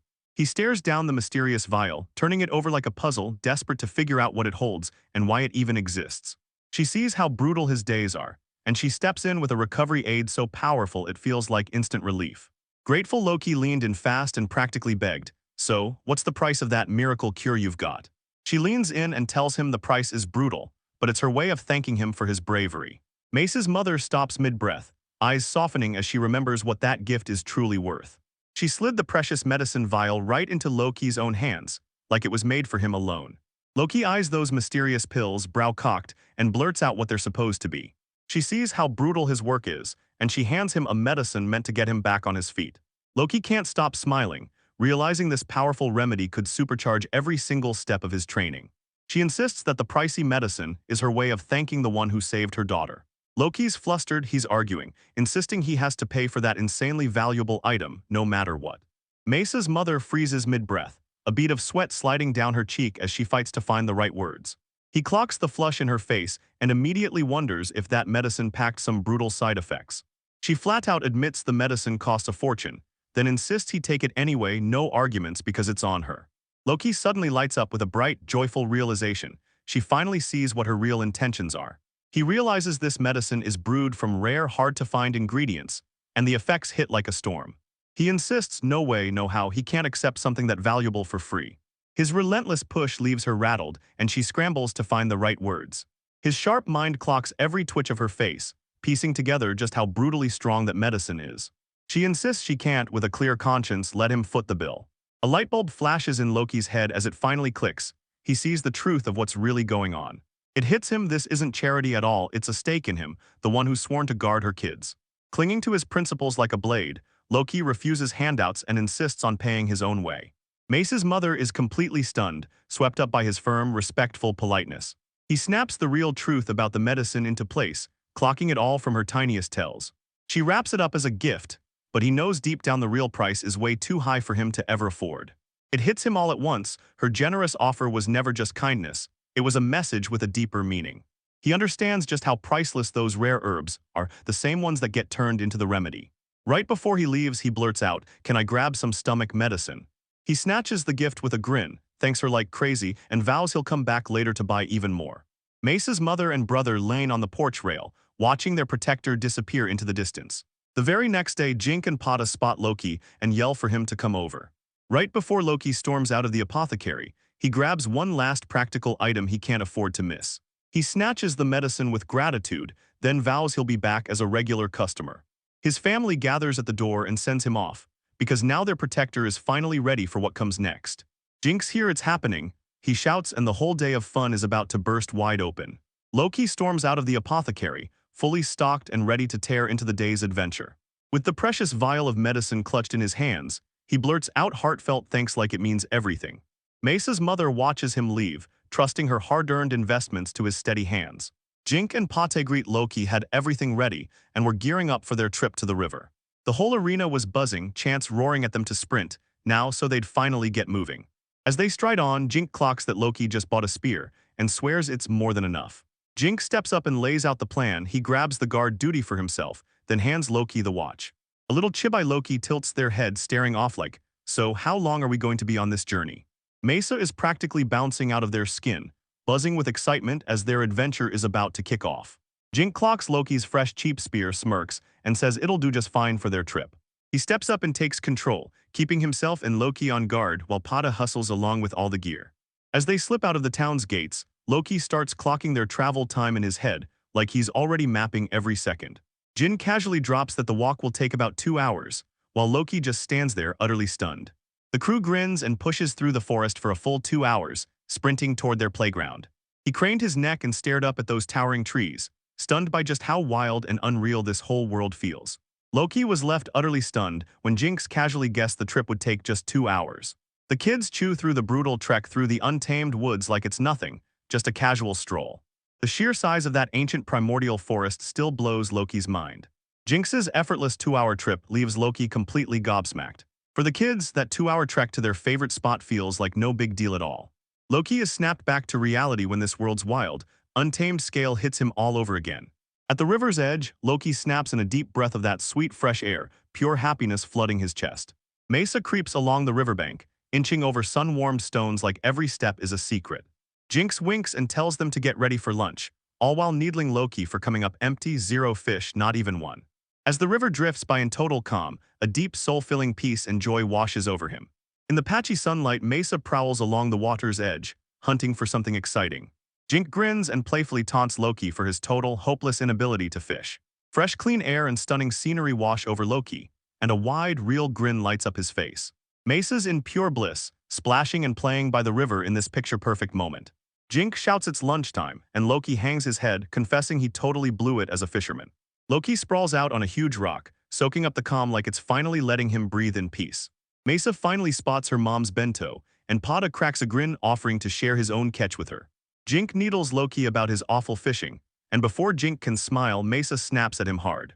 He soaks up the peaceful vibes and just watches his friends light up the day, having the time of their lives. The whole crew huddles up, plotting a feast with enough mouth-watering food to keep everyone stuffed. Mesa quickly steps in front of Loki, shutting down Jinx's playful jabs before they can land. The kids spill the truth. They've got a magical tool that can spark up fire on command. Putta rushes over and gives Loki a quick, no-nonsense rundown on how that magic stove actually works. Jinkun's eyes went wide with wonder as the stove suddenly sparked to life. Loki is absolutely stunned that he can summon fire without magic. He eagerly throws himself into cooking the fish, and Jink can't help but snicker about how clueless he is about it. The kids told him their mom smuggled in a handy, magical fire starter. Pada calmly walks Loki through the magic stone stove's simple mechanics, step by step.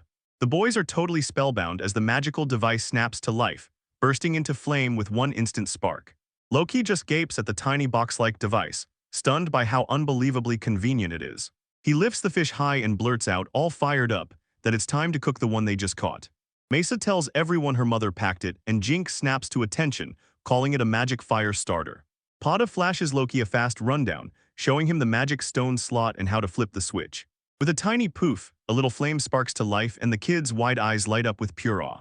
Loki hoists the stove overhead, staring in awe like, wait, how does it spit out fire so effortlessly without any magic at all? With their blazing fire crackling, Loki grins and hypes everyone up. All right, time to dig into grilled fish. 4 friends huddle by the riverside campfire, and a thin ribbon of smoke curls up into the night, calm as a whisper. Loki smirks to himself, convinced this is the best way to spend a day. As they dig in, Loki lets out a blissful sigh, and pure happiness floods him like he's finally home. Jink's face twists in disgust as he yanks something from the bento, then he blurts out in horror that they're bugs. A tight close-up zooms in on a perfectly grilled fish skewered and sizzling, shining like a spotlight and just begging to be eaten. Loki dares them to taste the fish with salt, and even though Jink's unsure, he finally nods and agrees. The The kids' eyes light up at the mouth-watering taste, and Loki beams as he asks them, "So do you like it?" Jinx's craving to chow down only fuels one thing, team fishing before they're forced to pack up and leave. The whole crew locks eyes, hanging on the edge of their seats trying to figure out who picks the teams and how they'll settle it. Loki grins and tosses out a game he swears by from his world: rock, paper, scissors. The kids stare at the new game in pure awe, and Loki can't help but grin at how excited they get. Their game rings out, John Canpon's calls echoing through the quiet forest clearing. Mason Jinker fired himself up, swore he'd never lose, and promised he wouldn't hold back for a second. Loki leans in and fires up Pada, telling him to go all in and give it his absolute best in the contest. Pada looks torn in two, frozen on the spot as Loki watches every ounce of his hesitation. Loki drops the words and starts using hand signals, pantomiming every move so Pa finally clicks with their strategy. Pada's face brightens the moment it clicks, and he grins, saying he thinks he can finally keep up now. Loki fires off a storm of shouted orders at Pada, wildly pointing like he's trying to command the air itself. He roars for Pada to scoot away from the rock so he can snatch it. Loki snaps to the fact that his wild, frantic rush might be crushing Pada. He throws out an apology and asks if they should slow down, but Pada waves it off and tells him he's completely fine. Pada stands knee-deep in the water and it hits him. Comprehension dawns across his face like a sudden sunrise. Tears spill down his face as he bursts out, laughing with pure joy. He finally gets what Loki was saying. Loki can barely believe it. He blurts out to Jink and Mesa to spread the breakthrough right now. Payman seizes Loki in a massive hug, absolutely giddy that he can finally talk to him. Jink and Mesa burst into the water, grinning in awe because Pada really truly got Loki. A brutal, shocking realization hits Loki's mind out of nowhere. By talking with him, he finally picks up Pada's language skill, and that experience sticks. Loki got flustered by the emotional outburst, snapping that this is absolutely not the time. Jink and Mesa throw Pada a huge congratulations, celebrating the sweet results of all his hard work. To celebrate, Loki grins and says he's got the perfect secret spot ready for them. He leads his thrilled new buddies straight through the bustling streets of Bazaar. Some people devour the curry like it's pure magic, while others get wrecked by the heat and call it a total spicy disaster. A few days pass and Loki storms right back to the Hunters Guild. He stares at that pricey medicine thinking, what's the real cost? And steels himself to demand the truth. He wakes up in the inn and feels it. His body is suddenly lighter than it was before. He charges up the guild stairs at last, finally cashing in on the financial goal he'd been chasing. As he eats, he peeks at his status and grins, his skills leveled up just like he hoped. He thinks to himself, my status is. A grin flashes across his face, yeah, he thinks all right. A booming voice blasts down from the second-floor railing straight at him. Amanda explodes with fury, demanding to know why he's been dodging the guild. He coolly breaks it down, stashing his earnings is just way more convenient for him. She lets out a heavy sigh and admits she never meant to sound lonely, then panic sparks in him. Her whole mood detonates with joy as she practically beams and announces his promotion to F rank. In chibi form, she snaps at him, furious that he's been too wrapped up to even notice. Back to normal at last, she listens closely as he demands she withdraw his money. He's shouting that he'll hunt down brand new gear and go straight for the locker planes. Amanda grins as she hands him his brand new F rank hunter's card. She leans in and praises his fresh look, while he spots the car's materials have been swapped. She lays it all out, the metal power ladder, starting at iron and climbing all the way to the legendary adamantite. He leans in and asks, is swapping the card's material optional or do you have to do it? She flashes a sly grin and purrs, custom work, that'll cost extra. Loki's mind erupts in screams, sickened by the guild's microtransaction trap. He finally clicks, this card isn't just useful, it's a status badge reserved for the top dogs. A brand new, colder thought starts brewing in his head, and it feels way more serious than anything before. He leans in close and quizzes Amanda about the S-rank adamantite material. His eyes sharpen as he leans in and demands to know, does S-class really top the whole system? Her playful smile crumbles as she leans in and demands to know why he ever thought that. Loki can't shake the feeling that adamantite holding the top rank somehow still doesn't click for a world that's basically built like a game. Amanda lets out a heavy sigh and admits the truth behind the guild's ranking system is a tangled mess. She tells you that back in the day, legendary ranks ruled the world, but now they're all gone, left hollow and completely forgotten. Amanda leans in and asks if he's really dying to know about the missing ranks, then shrugs, saying it's not like that information even matters. Loki pieces it all together, there's no way those high-rank spots just appear, so the people with that talent must be hidden somewhere else. It hits him Takuya, the cheat-level hero, has to be one of those legendary monsters from history. He seethes to himself, convinced that a prince living with a harem wouldn't have to hunt at all. He spirals into despair at the brutal mismatch in their fates, even though both of them are probably from Japan. Fueled with pure determination, Loki decides he has to find that legendary hero, because if they're still alive, he's going to meet them. He corners Amanda and demands to know where he can track down the mysterious black-cloaked woman from the jewelry shop. The woman's gone and Loki shoots Amanda a wide-eyed look, begging her to spill the answer instead. He snatches Amanda by the arm and growls at her to spill the truth behind the vanished legendary ranks.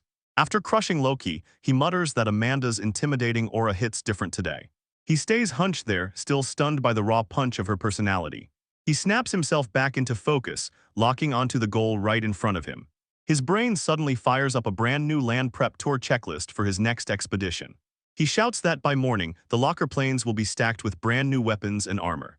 Sar firmly tells us it'll take 5 days at the blacksmith's. He tells you straight up, sure, the leather's ready, but that steel won't land for 4 long days. Loki's spirit collapses into a ghostly puddle, spiraling into despair as he convinces himself he's finally lost his mind. Busser snaps at him to cut the drama, saying off-the-rack gear just won't fit him right. The blacksmith grabs you by the shoulder and warns, get your armor wrong in a real fight and it's straight-up death. He also says he doesn't just keep custom-made, kid-sized armor sitting on a shelf. Bissar snaps at him to check the weapons while he whips out his tools and takes his measurements. Dejected as hell, Loki weighs ditching his armor and just grabbing whatever scraps he can find for the moment. Then his eyes lock onto a certain sword behind the glass, and it grabs his attention like lightning. He leaned in and asked Bisar if he could pull the sword from its case for a closer look. Pain flickers across Bisar's face as he stares at the exact weapon. With a heavy sigh that sounds like defeat, he finally gives in, letting Loki see it. Gripping the sword tight, Loki practically bursts with joy because it fits him perfectly, and it lands right within his budget. He can't believe it. There's a max MP boost enchantment sitting on a sword so cheap it feels unreal. Bizarre lays it out plain. The enchantment would be perfect for a skilled E-rank hunter who fights with 2 blades at once. Loki's eyes widen with sickening dread as it clicks. Bizarre didn't forge this sword for just anyone. It was made for a specific person. The blacksmith grills Loki, and Loki blurts that the jeweler tipped him off about his power to enchant. The mysterious shopkeeper, Mazel, snaps with pure irritation and unleashes a brutal insult at someone, calling them a complete idiot. Loki crouches over the blade, eyes narrowing as he figures out Bissar the blacksmith must have forged it. He leaned in and demanded of Bissar whether that gorgeous weapon was just a prototype meant to sit pretty. Bassar lets out a heavy, exhausted sigh, and you can practically see the hurt memories clawing across his face. He finally exposes what the sword was really made for, and the truth hits hard. It was forged for his son. Loki freezes in shock, the words hitting him like lightning. Basar has a son. He clapped a hand over his mouth, horror crashing in as he realized how thoughtless his question sounded. Basari explodes with fury, raging that he'd been watching Loki all along, and claiming he had his reasons. Loki leans in, whispers an apology, and Beiser admits the boy is exactly like Loki imagined. He leaned in and demanded what Beiser planned to do, because that sword wasn't just any blade, it was a priceless keepsake. Bissar pushed it for sale, convinced that his son would only want it if someone treated it right. Loki gives a sharp, grateful nod and agrees to take the weapon. Bissar clenches the blade, and the moment his voice turns deadly serious, he throws in one fierce condition. He declares, no way, Loki isn't stepping into the locker planes without proper armor. Loki snaps back, and a single bead of sweat races down his temple. He clenches his teeth, and that stubborn fire in him only grows stronger, refusing to back down to the blacksmith's command. With pure defiance in his voice, he shuts down every doubt and declares he's going no matter what. He stares at his stats and grins, sure his power is surging upward faster than ever. He imagines the monsters in vivid detail, confident he's strong enough to go straight at them. He starts wondering if he can prove his strength. Will Basar finally sell him that sword? Anybody else would just sit and wait, but Loki knows he's no ordinary guy. Memories of his gamer past slam through his mind, endless grind after endless grind, all chasing raw power. He blurts that he can't wait 4 days, then storms off, ready to travel with nothing but a knife. Bissar's eyes snap shut tight the moment he spots that familiar, reckless blaze lighting up the boy. Loki locks his eyes on the blacksmith, and his heart hammers in the tense, breath-stopping silence. Bazar clenches his teeth, and pure frustration bursts out of him like steam. He grips his head, furious and baffled. Loki's voice hits him so hard it sounds exactly like his son did. He tells them he poured his soul into that armor, only to watch his own son die anyway. He orders Loki to hold up, then vanishes straight into the back of the workshop. He comes back grinning and tells her the armor fits perfectly, just like he'd predicted. Loki snaps in disbelief, because he just realized this armor was forged for Bissar's son. That wind magic wrapped in his armor will shield him from the deadly air mantis. Basar taunts him to run, swearing he'll track him down and kill him all over again. Loki flashes a grin and the threat doesn't scare him. It sparks something fiercer, making him feel ready to pounce into battle. The blacksmith drags him out back to the tiny training yard behind the shop.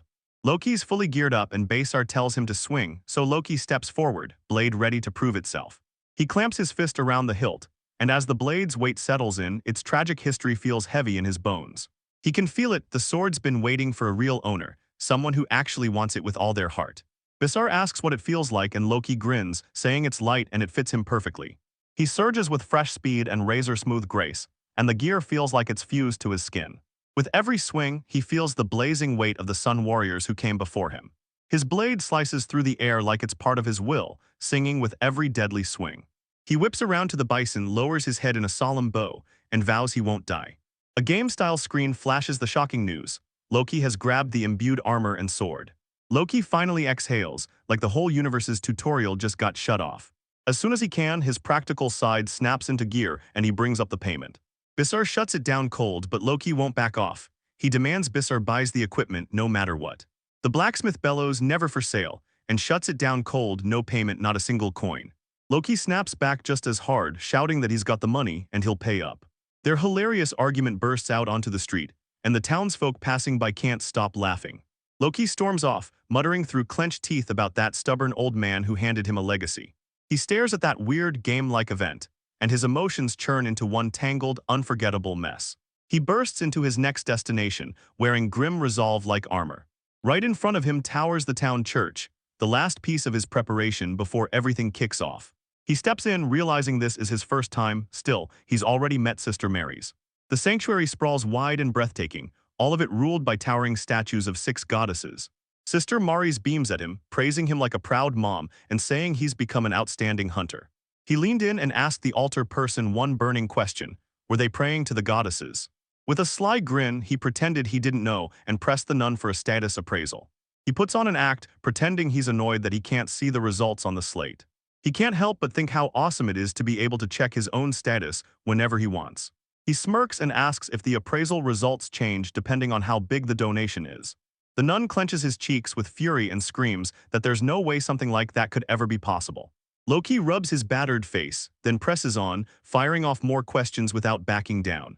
Mary's lays it all out.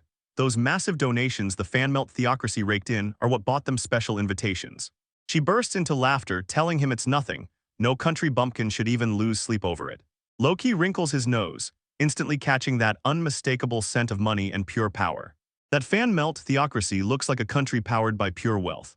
Mary's blurts out what his purpose is, and he shoots back that he's already made his donation. Rage steadies into steel as his face hardens, because he's finally ready to show his real goal. He bursts in with full dramatic flair and declares, "I'm here for the job selection ceremony." Deep down, he admits he'll grab any system he can find, anything at all to get stronger. Morris tells everyone that the job selection isn't luck at all. It's a divine blessing the goddesses hand down. Loki's eyes snapped wide with wild interest the second someone mentioned a blessing. She lays out every upgrade, bonuses, experience boosts, skill level-ups, and those killer unique abilities. Loki grins, clearly pleased that this world is still packed with IRRPG elements. He treats it like a straight-up game mechanic, a class-based growth boost, locked in and ready to level him up. He fires off a question about whether jobs have ranks, and Mary's eyes go wide because of how much he already knows. She straight-up admits she's only ever laid eyes on beginner and intermediate rank jobs. She adds that the church can even get oracles straight from the heavens. Special grade keeps ringing in Loki's head, promising something dangerous and irresistible. Morris throws back a laugh and says he doubts he'll ever land a job like that in this town. She spins around and declares it's time to summon the old man for the ceremony. Loki snaps into panic, begging her not to toss around such life-changing news like it's nothing. She calls out, demanding to know if the job applicant can move forward with the selection. Loki flashes a grin and tells the old man who he is, only for the man to respond, "My name's Trail." Trail leans in and tells him, "Don't worry, you're still young enough to get a divine oracle." Loki gets hit by an ancient, crushing presence from that old man, like it's pressing on his very bones. He realizes he's standing in front of a special-grade class monster. Trail asks if he feels it, and Loki shrugs like he has no clue, playing innocent on purpose. Loki could barely contain himself as he demanded to start right away, convinced this was his ticket to unlocking special powers. He pretends he knows nothing, then leans in and demands, "So what blessings am I supposed to get?" Trail grins and says, "Honestly, it's better to learn it yourself, everyone's different." He unveils the first statue, Felen, the stunning goddess of fertility. Then he jabs a gesture at Wriggle, the war goddess, her stern face staring them down. He points to Alicia's gentle face, the goddess of love. Then he points at Lee's solemn statue, the goddess of atonement. He points toward Pharaoh, the calm, graceful goddess of life. At last, he declares the statue of Listia, the elegant goddess of commerce. Trail breaks it down, 6 goddesses shower love on humanity, no labels, no exceptions. Sister Maris bursts in wearing a bright smile, teasing Loki, "Were you hoping to see me?" A tiny Chibai Loki grumbles that the block-headed god still hasn't shown up. Inside, Loki leans in on Trail, the divine official, and fires a question. Do the people of Bazaar worship 6 goddesses? Trail backs it up straight up saying, "Yep, there really are 6 goddesses in our world." Loki can't stop wondering in his head, could it really be this easy to meet a goddess? He blurts out, asking if he's really stuck picking just one out of the 6 goddesses to pray to. The priest smiles warmly and clocks it right away. Some folks get stuck with job surprises they never saw coming. The ceremony kicks off, and Trail tells Loki to just pray for the job he wants. Staring up at those massive statues, Loki decides this is it. His one real shot at a prayer that actually means something. He clasps his hands and pleads with the gods and goddesses, begging them to hand him the exact job he's chasing.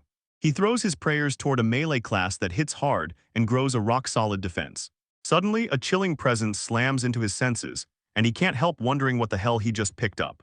He hears a mysterious voice calling out to him, and his mind immediately scrambles. Who the heck is talking to him right now? He hears the voice and knows it isn't Trail's or Maris's, it's way younger.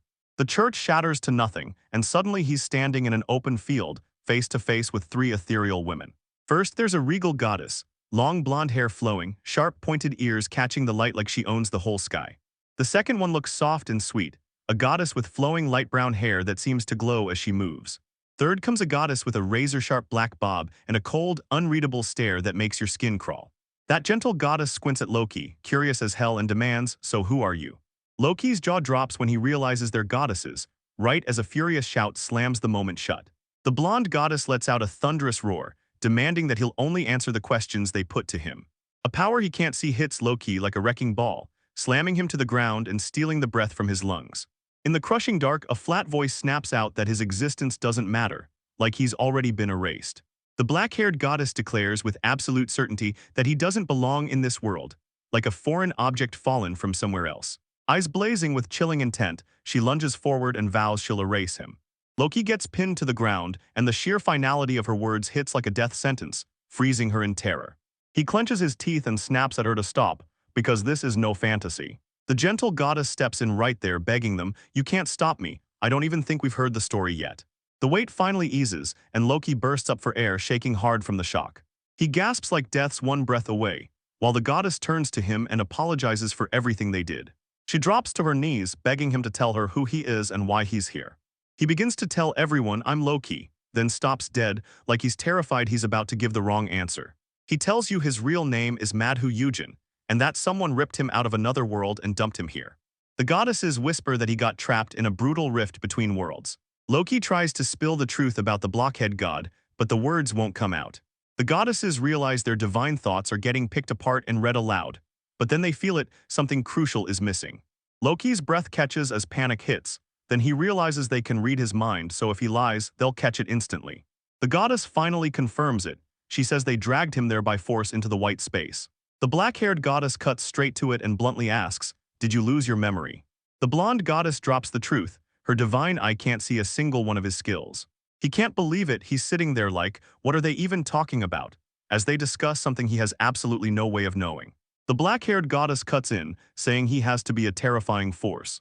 They argue about reaching out to a higher god named Felsa, and Loki's world instantly goes upside down, leaving him terrified and totally confused. He pleads for everyone to calm down and hear him out, but a voice snaps, telling that foreign object to shut up.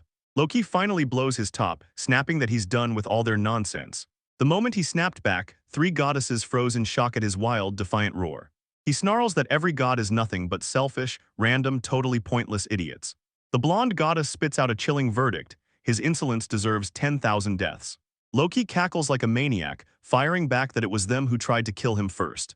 The black-haired goddess calls for his death, but the gentle one snaps back with fierce, unwavering protest. Loki screams that what they're doing makes them just like everyday criminals. He tells how that cruel, godlike kid left him to rot in the forest. The black-haired goddess hears his tale and instantly shuts it down as pure nonsense. He can't forget the terror that hit him during his first battles, and the gut-deep joy that came from meeting the kids.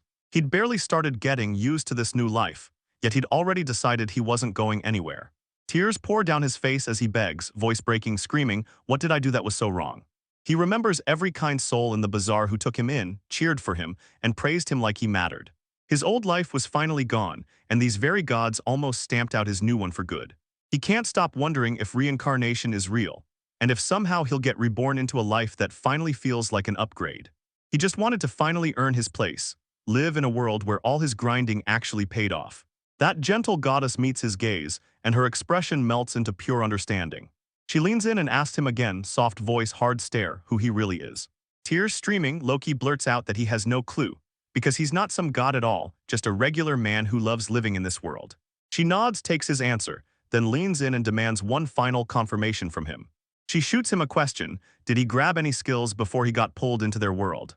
She leans in and explains that sometimes they whip souls back into a new life, then hand them special powers to survive the chaos. Loki throws a confused look and blurts, "Wait, what do you mean by skills?" He finally gets it. The real meaning of an isekai reincarnation hits him like a truck. He lifts 2 fingers in the air and says, "Yeah, turns out I did get 2 gifts." He finally spills the truth. He's been de-aged from 32, and his special status shows up on a screen that only he has. He tells her those 2 hidden columns on his screen are still a mystery, even he can't figure them out. The goddesses freeze in disbelief, staring at him like, "Wait, are you seriously telling the truth about what's on that screen?" He breaks down his game-like interface, right down to the stats, the levels, and this massive, sprawling skill tree. The goddesses finally clock it. This system is way beyond what their divine eye can even begin to capture. Loki leans in and asks about the higher god, Felsa, but once the answers start getting complicated, he just can't keep up. He leans in and tells them his skill point system is nothing like their prayers. The gentle goddess locks in her certainty and knows, without a doubt, that something higher, a greater god, is at work. Loki can't help but wonder, does Felsa think he's above these goddesses, like he's in a whole different league? He finally realizes the status screen isn't just UI, it's a ridiculously overpowered cheat skill that's all his. The gentle goddess nods without hesitation, warning that this kind of power could tip the entire world into chaos.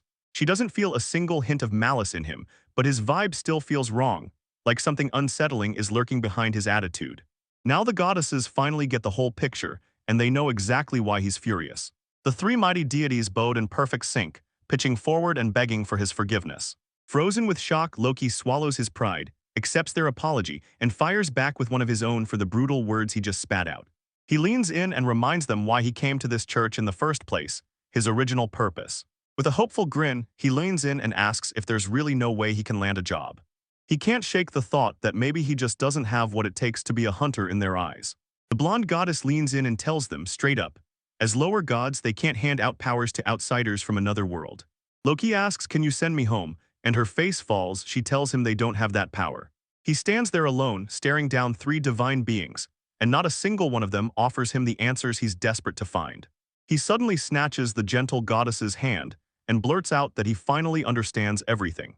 He can't stop thinking it. Alicia is the only one who actually listened from the very beginning. As he stares at her flustered face, one thought hits him instantly: she's adorable. That sudden thought whips Alicia into a dizzy spiral of pure, mind-bending confusion. She tells him, "If you're hurting, just know we'll at least share our divine advice with you." He gets divine oracle level power, one rare skill reserved for the divine official position alone. He asks, "So does this mean I'm about to be stuck under your watch 24/7? Alicia grins and shoots it down on the spot. She says they'll just keep watch over him from their statues. She proposes the divine communication skill, and it floors the blonde goddess regal. Alicia insists this is a special exception, and a heartfelt apology meant just for him. The war goddess nods and agrees, then she pulls her divine power back, but only long enough to grant the skill for a short time. He erupts in a cathartic scream, stunned that some god out there actually gets consent. He tears himself out of that blinding divine realm and crashes back into the cold darkness of his room. Back in his room, he double-checks it all and realizes that the surreal encounter wasn't a dream. His status screen pops up with 2 brand new skills. One of them is the limited divine communication. He's left bitterly staring at his results, no job bonus at all, just the skill. He beams and basically shouts that his real isekai adventure finally kicked off, right now, and it all starts with this skill. He immediately puts the skill to the test, desperate to know how Lady Alicia is holding up. He triggers the skill, then gets slammed by a chaotic chorus of divine voices. He's horrified that the skill guzzles insane mana and slaps him with a brutal daily usage limit. Rage flares in his chest as he storms across the room and whips his notebook flying. He rages at the top of his lungs, swearing that the divine connection is nothing but a useless skill. He grumbles that he never asked for a promise from someone this much of a klutz, because apparently he had to get dragged into it. He clenches his willpower, drags his mind toward the bright side, and realizes the info from today wasn't pointless at all. Now it clicks, he finally gets how the divine hierarchy works, with those lower goddesses steering this world under the orders of a higher god. He clings to that vow to live for himself, but then he can't shake the thought, what if all of this is just a cruel game? He shoots a fearless glare straight at the higher god Felsa, and then the challenge ignites. He remembers how he pleaded, broken and desperate, to the goddesses, begging them to finally hear his cry. In the end, he finally unlocked a rare skill, one that let him speak straight to the goddesses. Next chapter kicks in and drags him straight into a whole new hunting ground. He kicks off his morning at a food stall, fueling up and diving straight into a showdown with the Locker Plains. The vendor squints at him and says he looks worn out, then straight up tells him he's worried. He forces a grin, swears he'll shift gears, and drives straight through the exhaustion. Inside, a tiny chibi version of him erupts in rage, screaming about all the precious time that got wasted. He strides past the church, and that recent divine ordeal leaves his conscience writhing in pain. He snaps to himself, saying those goddesses have only brought him ruin. He strides through the bustling North Gate, where the whole place hums with commerce and energy. He scans the bustling street, where wagons rattle and adventurers rush around like they're seconds from launching into the wild. The marketplace was pure chaos in the best way, stalls crowded the streets, and people poured in like they owned the place. He takes one look at the North Gate's buzz and keeps charging toward the plains, the road wide open in front of him. The vendor's stall spills fresh fruits like treasure, and the whole market buzzes with energy and noise. He can't believe it, this finally feels like a real isekai world, the kind he always dreamed about. He spots a bunch of fellow hunters gearing up to vanish into the wilderness. A cute chibi version of him grins and skips off on his own. He charges into Locker Plains, a huge stretch of grass and rolling hills stretching as far as the eye can see. He can't stop thinking that monsters are practically flashing a neon sign, but the moment he kills, someone could snatch the credit right out from under him. He sweeps the horizon with his eyes, double-checking no other solo players are anywhere nearby. He sinks low into the tall grass, holding his breath as his very first hunt is about to begin. He yanks his sword free with a huge, determined grin, practically vibrating with anticipation for the fight ahead. The fight erupts, Loki squares off against an air mantis, and he kicks things off with a ruthless test. The giant mantis disappears in plain sight, flawlessly blended into the towering blades of grass. With rustle in hand, the creature vanishes completely, out of his sight for good. He curses its protective coloring, because it blends so perfectly that you can barely see it. He shuts his eyes tight, then leans into every sense to track down the hidden enemy. He slams on his presence detection, then a pulse snaps out and pinpoints the monster's exact location. He's convinced that if he can just keep track of where it is, victory is guaranteed. He slams his lunge skill and rockets forward with jaw-dropping speed. He darts through the chaos, and with one brutal strike he slices the air, splitting a mantis clean in two. Up next, this deadly poison mouse is closing in, so he has to strike fast and stop it before the whole pack swarms. A mouse rockets out of the grass, and the moment he clocks it, he realizes he's way too slow to react. He erupts in panic, fighting to slam the brakes, but his body keeps surging forward anyway. A poison mouse clamps down and bites into him, sinking its fangs and spraying blood everywhere. He crumples to the ground, then a notification flashes. Boom, he just unlocked Poison Resistance Level 1. As he lies on the ground, another notification blares out. He just hit Level 2. He hauls himself upright, staring in disbelief like, how did his skill jump up so fast? He knows one bite can't possibly be enough data, but he has to confirm this strange phenomenon for himself. He can't help but wonder if those poison mice are secretly the most exp-worthy snack on the menu. He storms back to the Hunters Guild to spill what he found and sell us that home. Walden, the guild's buyer, gets ready to judge and appraise what the day's haul just pulled in. Walden stalks through his haul, grimly counting his losses. One mouse is gone, but the rest are still A-rank. Walden realizes his first kill was way more frantic than he ever expected. Walden grabs him and warns him, don't go into that dangerous roll forest alone. Loki weighs the challenge in his mind, smugly realizing he's gotten way stronger since the Pomelia forest. Determination surges through him, and he's ready to charge straight into whatever horrors wait ahead. He knows exactly how this choice lures you off the safe path, and straight into trouble. As Dawn growls that overconfidence is a fast track to disaster, it's a lesson plenty of people have already paid for hard. He ruffles Loki's hair and snaps, "Don't leave yet, get stronger first." Walden blasts a warning, "If that giant orc shows up, it'll hurl a kid his size flying." He adds that even trying to catch Rolf solo would be a complete waste of effort. Loki clocks it in an instant and the truth hits hard. This is all about weight and the logistics can't be ignored. That orc meat, the richest cuts are so heavy they can't be lugged by a single person. Loki agrees to slow down, think it through, and then decide his next move. Walden tells him to grit his teeth and stomach the receptionist's non-stop nagging until then. Then he'll have him counted on. He watches Aden's party get paid off, right there as another receptionist at the counter takes the money. He clocks them instantly, the same crew of bullies who tore into him back then. He catches them cheering about their 14,000 beats earnings, and it's so much they're already talking like they can finally take a real break. With 15,000 beats hitting every day, he's sure he can live in comfort.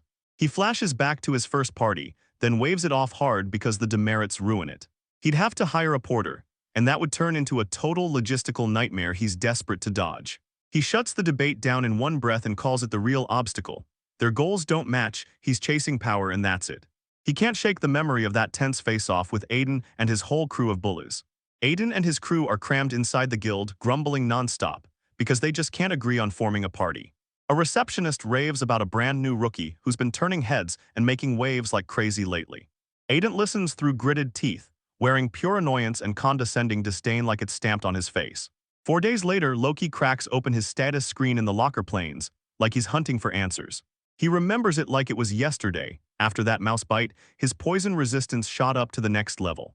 He's figured out that taking on certain monsters levels you up, with a juicy 20% EXP boost to your skills.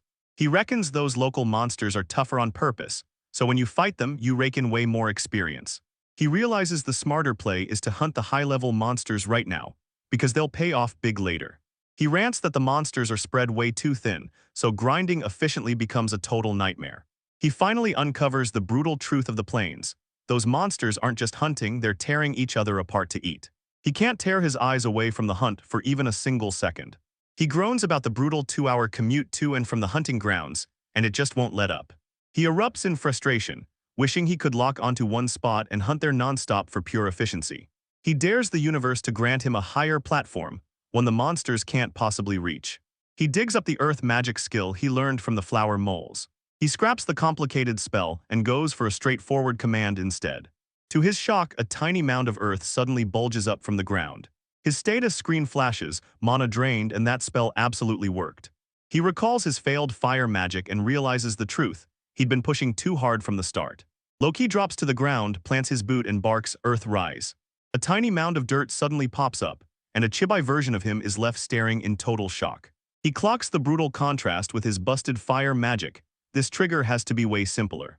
He thinks the whole idea is ridiculous, but he still has to double-check his theory before he spirals and gets carried away. Fully geared up, he yells at the earth to swell again, bigger than before. He managed to jack up Earth's size and cranked its volume, then couldn't stop thinking whether this trick would fool the monsters. One quick look at his status, and you can see it. His mana is getting drained by that magic right before his eyes. He starts wondering if he can pick out a specific shape, then doubles down and keeps testing. He slams his command into the ground, forcing stone pillars to rise. But what he gets is a clumsy, totally unexpected clump instead. He sharpens his command into one towering pillar of light, and it hits him. He's finally got the key in his hands. He rubs his chin, thinking hard, then it clicks, and he finally gets the real heart of those incantations. He finally gets it. If he weaves the right keywords into his magic, he can force real phenomena to manifest. He snaps back into position and barks an order, "Earth, forge me a towering, rock-solid pillar." A towering pillar blasts up out of the ground, and he can only scream in sheer, breathless awe. "I did it!" He erupted in cheers as it hit me. This magic lets you lock onto positions and hunt without wasting a step. He's planted at the pillar's base, and then it hits him. There's no way down. His basket is stuffed to the brim with stolen spoils, proof that staying locked in one spot while hunting hits like a cheat code. He sweats hard, reliving the brutal climb it took just to drag himself back down again. He grins, dreaming he could reach his past self and swear that magic is born from the steps of your own feet. He's completely stunned. When a real flame bursts into existence, he blurts out in total shock. He jerks upward in shock because someone's suddenly behind him and it hits him like a jump scare. Adon snapped, "Why are you still alone?" and teased him as the guild's so-called famous lonely rookie. Aiden straight up introduces himself and his crew, then smugly rubs it in by offering Loki a spot on their team. With the most bored stare ever, he deadpans, "I'm fine," like he couldn't care less. Aiden's face contorts into an angry, gullible fury as the rejection hits him like a punch. Aiden can't believe they turned him down, but Loki insists solo hunting is exactly his kind of nightmare.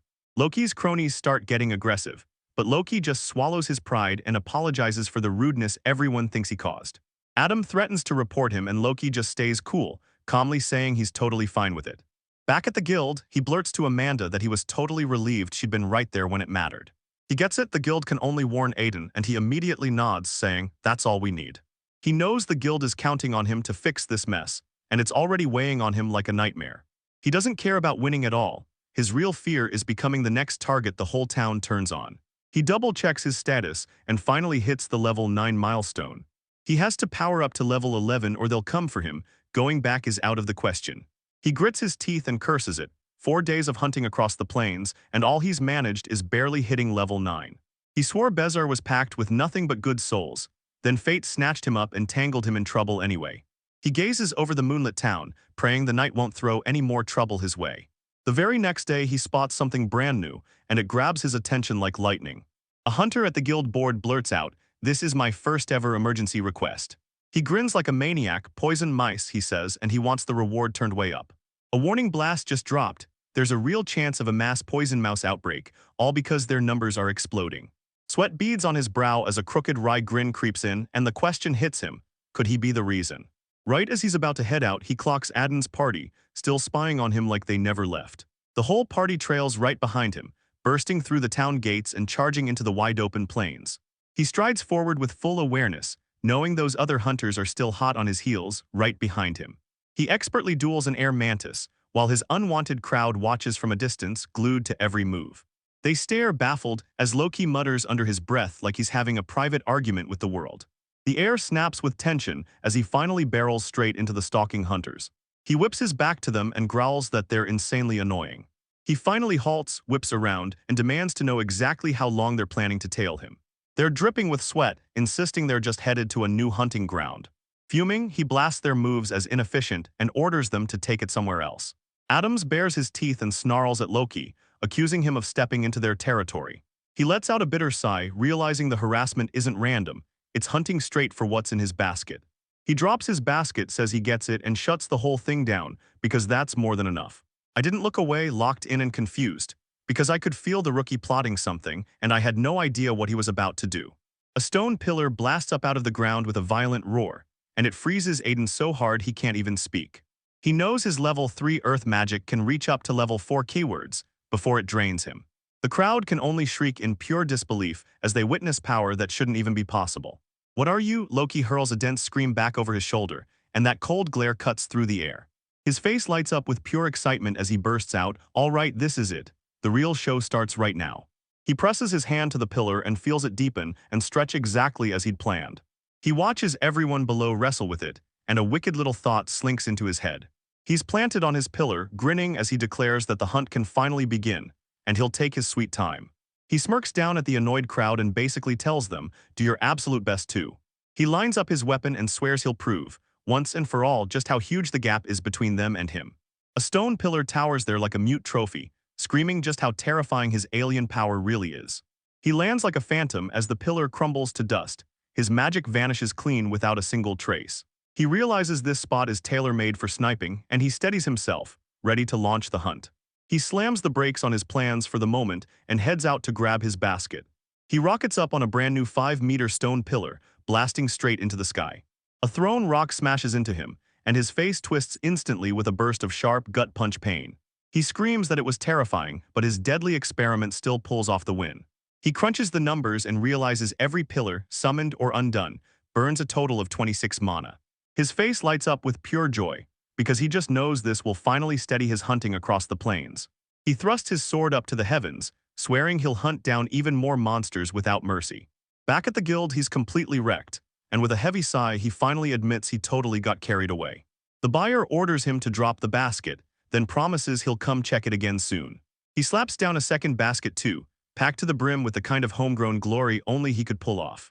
Walden verifies it. Turns out the emergency request really was Loki's doing.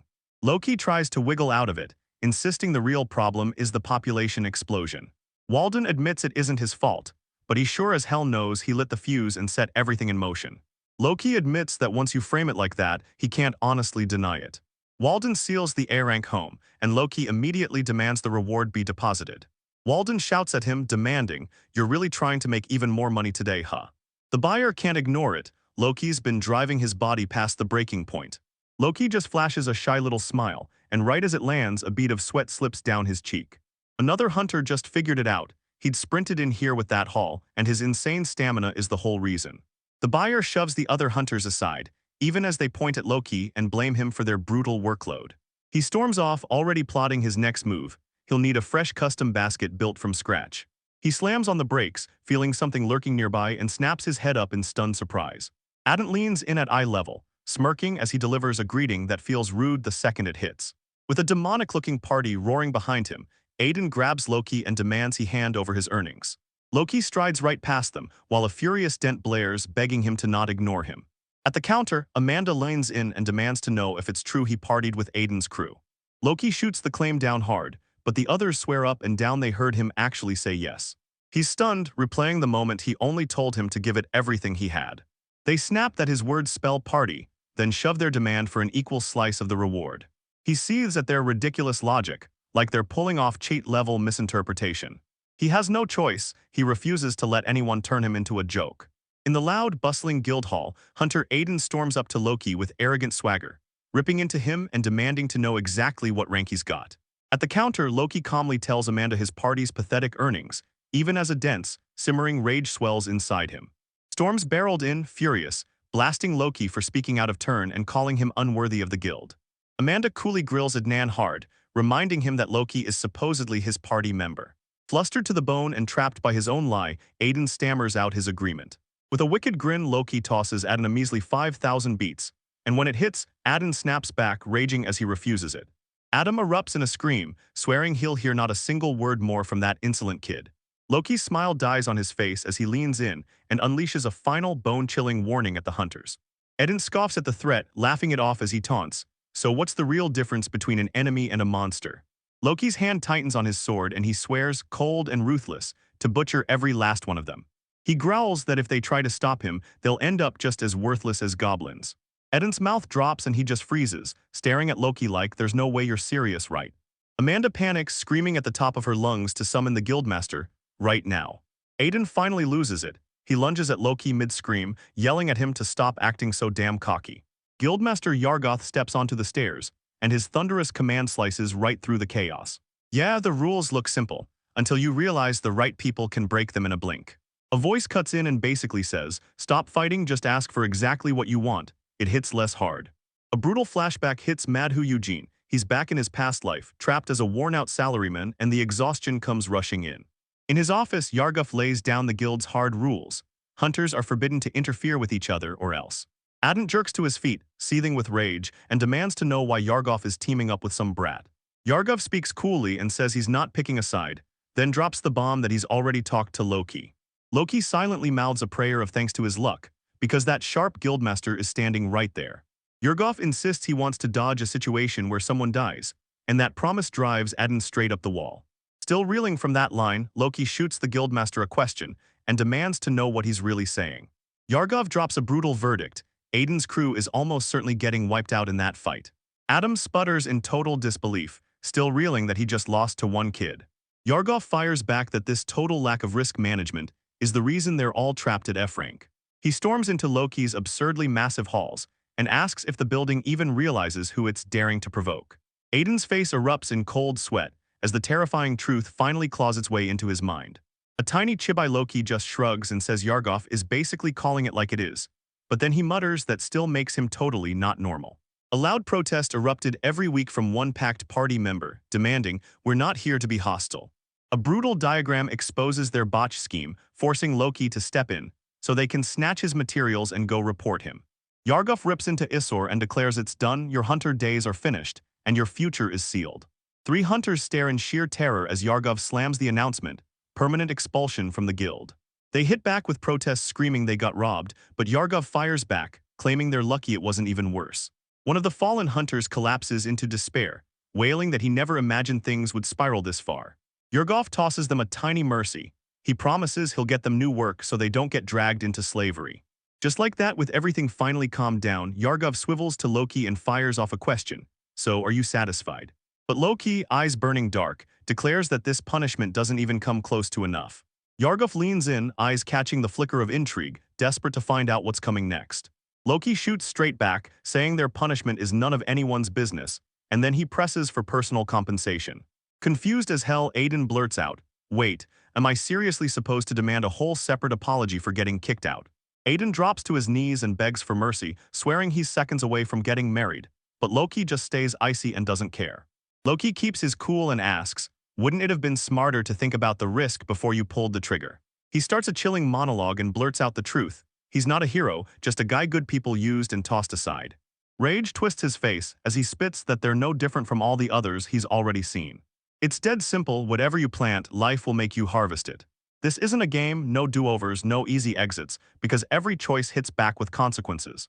Yargov flashes a smirk at Loki, daring him not to press his luck, because if he does, this is about to turn into a full-on disaster.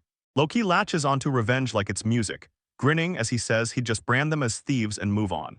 With a chilling grin, he announces, right there with full ceremony, that he's going to wipe them out as criminals. The three disgraced hunters shake uncontrollably, sweat pouring off them, utterly shattered by his threat. They drop to their knees, bowing low in total surrender, and hand him every last coin and piece of gear they've got. A tiny snapshot shows the hunters yanked of their gear right there in the field. No mercy, no cover.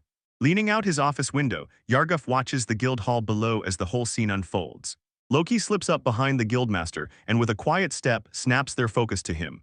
He shoots Yarga a grateful nod, then shoves over a pouch of coins like a "Here, take this nuisance fee for the trouble he caused." Yargov snatches the payment and tips the coins into his palm, eyes locked in a deep, calculating stare. He leaned into Loki and asked if this brutal way of dealing with everything was really just his common sense, or something else entirely. Loki cracks open and admits he went too far, then bears the real reason, an old, burning hatred for villains. Yargov smirks wryly and mutters that he's out of lives for careless moves like that. As he storms out, Yargov flings the confiscated gear into Amanda's hands and barks, "Hold on to it." Loki leaned in and told Amanda to hand over the potions he'd snagged to Jink and the other kids. He tells them he feels utterly in their debt, because their kindness hit him like a lifeline. Amanda grins, calling Loki the strangest guy in the room, and then, without hesitation, she agrees to his request. Yargov sinks into deep thought, realizing it's finally time to kick off Loki's E-rank examination. The guildmaster drops into a razor-sharp silence, like he's calculating the next move with cold precision. He fires a warning at Loki, because that same disaster is bound to hit again. Loki nods and admits he's not about to get hammered down. He'll stay Loki and slip through unnoticed. Yargov lets out a tiny, amused chuckle at the boy's answer. With a sly grin, he leaned in and asked whether his pronunciation of that otherworldly saying was spot on. Loki freezes in shock when Yargov blurts out the exact Japanese proverb Loki was just about to think of. Panic surges through him. How the hell did Yargov know that phrase, and was his skill already triggered? Yargov admits he's been suspicious of them ever since their first meeting, spotting it all in Loki's speech patterns. He holds your gaze steady and hits you with it straight, "So you're an otherworlder, right?" Loki's eyes go huge with pure shock. His biggest secret is finally out in the open. Yargov lifts his hands in a calming gesture and tells Loki straight up he's got zero intention of antagonizing him. Loki glares at him with sharp suspicion, trying to figure out what the guildmaster is planning to do to him. Yargov throws him a dangerous subjugation quest. Win it and you're walking away with a cool 1,000,000 beats. Loki's spooked by the huge reward, but Yargov just grins it off, like it's nothing more than a test for a brand new companion. The guildmaster stared him down, eyes sharp, and demanded to know would he take the challenge. Loki nods and says he's in, then slams in a day off the next day to get everything ready. Please, Yargov orders him to show up at the guild tomorrow when the bell rings. Loki stands before the guild, and Yargov's words about what's coming for their partnership slam through his mind like a warning and a promise. He stares up at the towering guild hall, grit hardening in his face like a vow. He finally admits to himself, Yargov's manipulation has him beat, because he's downright terrible at handling people like that. A faint sound snaps his attention, like a whisper riding the wind straight to him. He jerks his head up when a faceless voice calls his name from nowhere, and it reveals itself as the goddess Regal. Regal's ghostly presence manifests, and he shoots you a question. Why haven't you used your divine communication skill yet? She tells him to reach out when he's ready, and then her voice slips away into the silence. Loki snaps his fist through the air in sheer rage, screaming that he never had that kind of skill. He blurts it all to himself, cursing the fact that he can't just go ask the goddesses a few questions. As he trudged back to his inn, determination surged. This time he vowed to move smarter and never repeat those same mistakes again. In his room, he activates his brand new divine communication power, checks its level, and clocks the exact cost. He blurts out, "Hello, can you hear me?"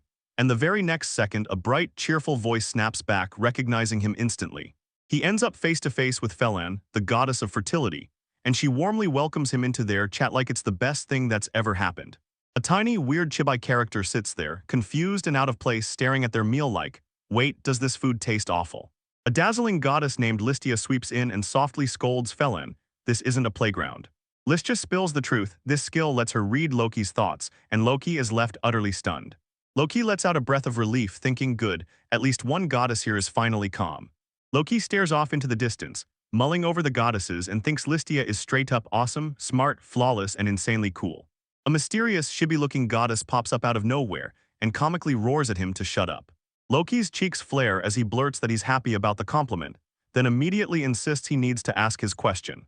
He demanded to know how he could suddenly use magic after he failed to cast Fire Egg.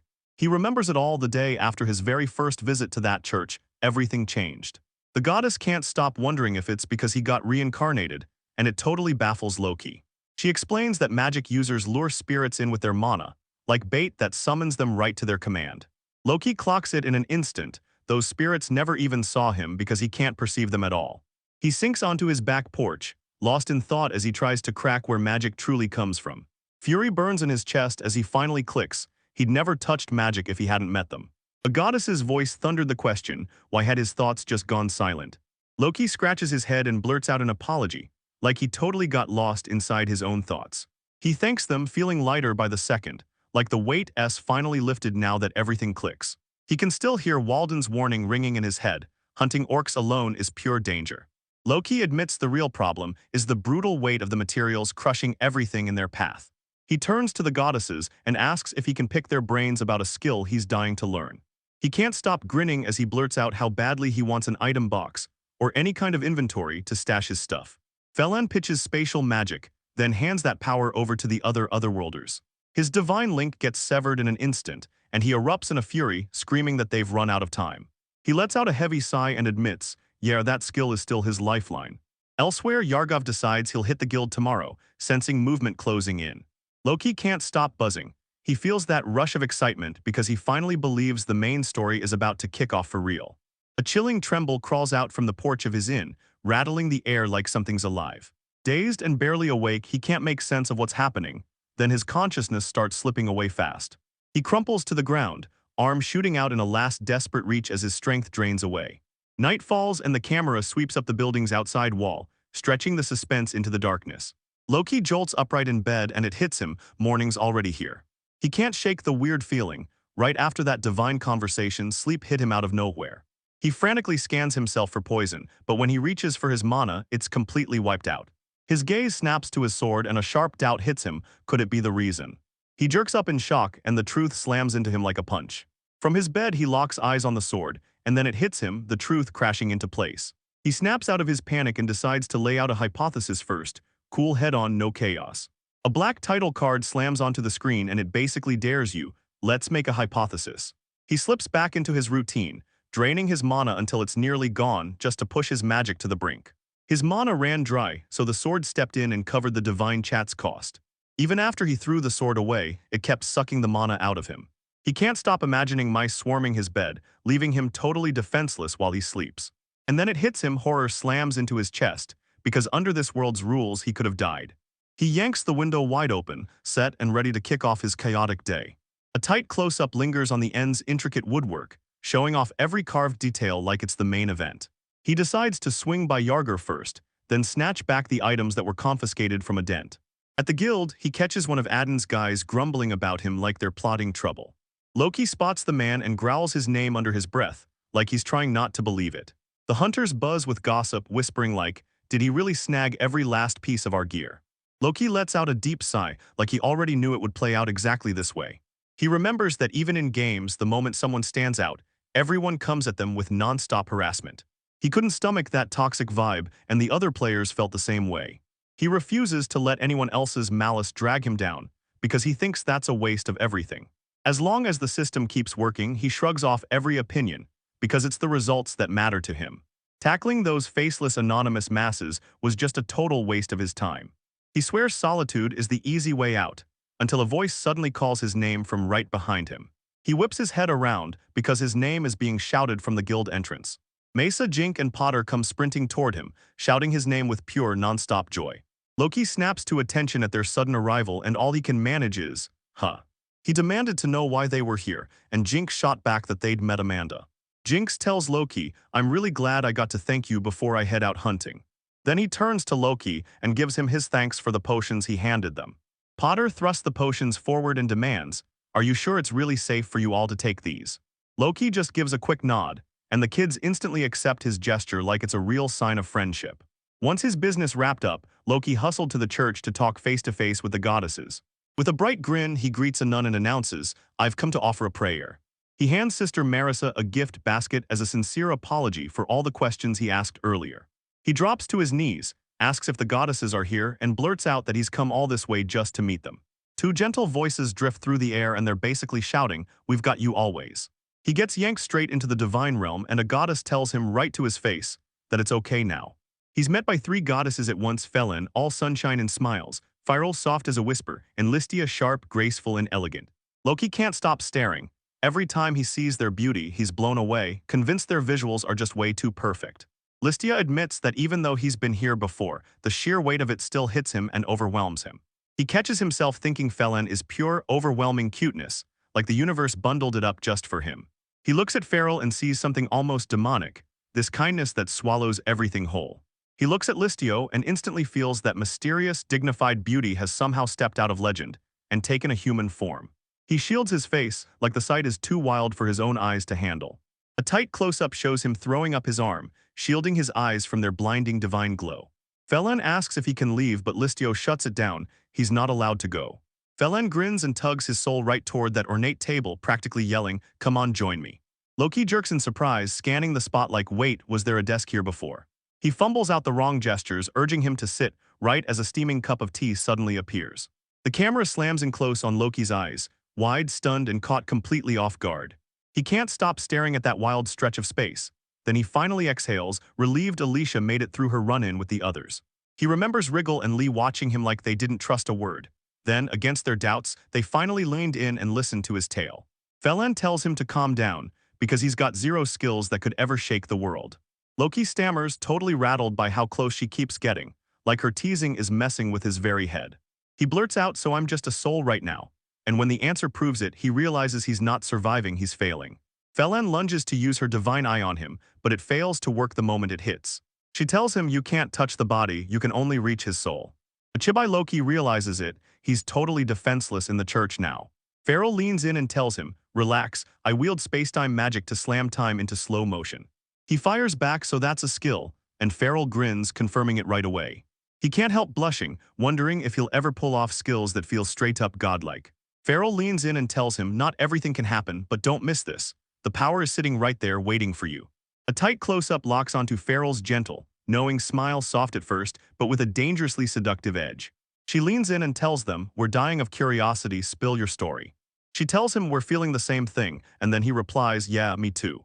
Farrell leans in and coaxes him to spill his questions. Anything he's curious about, he should ask it. Loki's flustered to the max. Sweat breaks out and heat rushes to her cheeks as she can't look away from that intense stare. He leans in at the goddesses' tea party and pours out his whole life story with non-stop passion. Felin and Farrell lean in, hanging on every word as he talks, totally locked in. Listia listens as he keeps talking, her face all thoughtful and locked in. Loki flicks his hand in a grand gesture, completely locked in as he spills his tale to the gods. The goddesses reveal the truth. This world's civilization has frozen in place, and every last bit of progress has hit a dead stop. Society has gotten way too comfortable leaning on magic shortcuts and locked-in skill sets. Even so, the higher god Felsa still looked at this world and smiled, because these special, long-lived races suited him perfectly. The other goddesses burst into praise for Fels, showering his managed world with compliments and calling it pure, breathtaking beauty.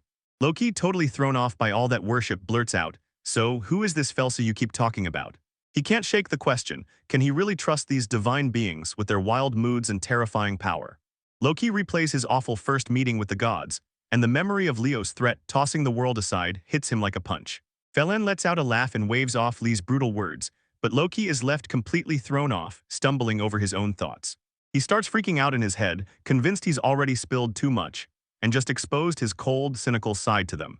His thoughts tear through the chaos. Blind faith in gods is a joke, but deep down, he finally realizes the real problem isn't divine, it's Felsa.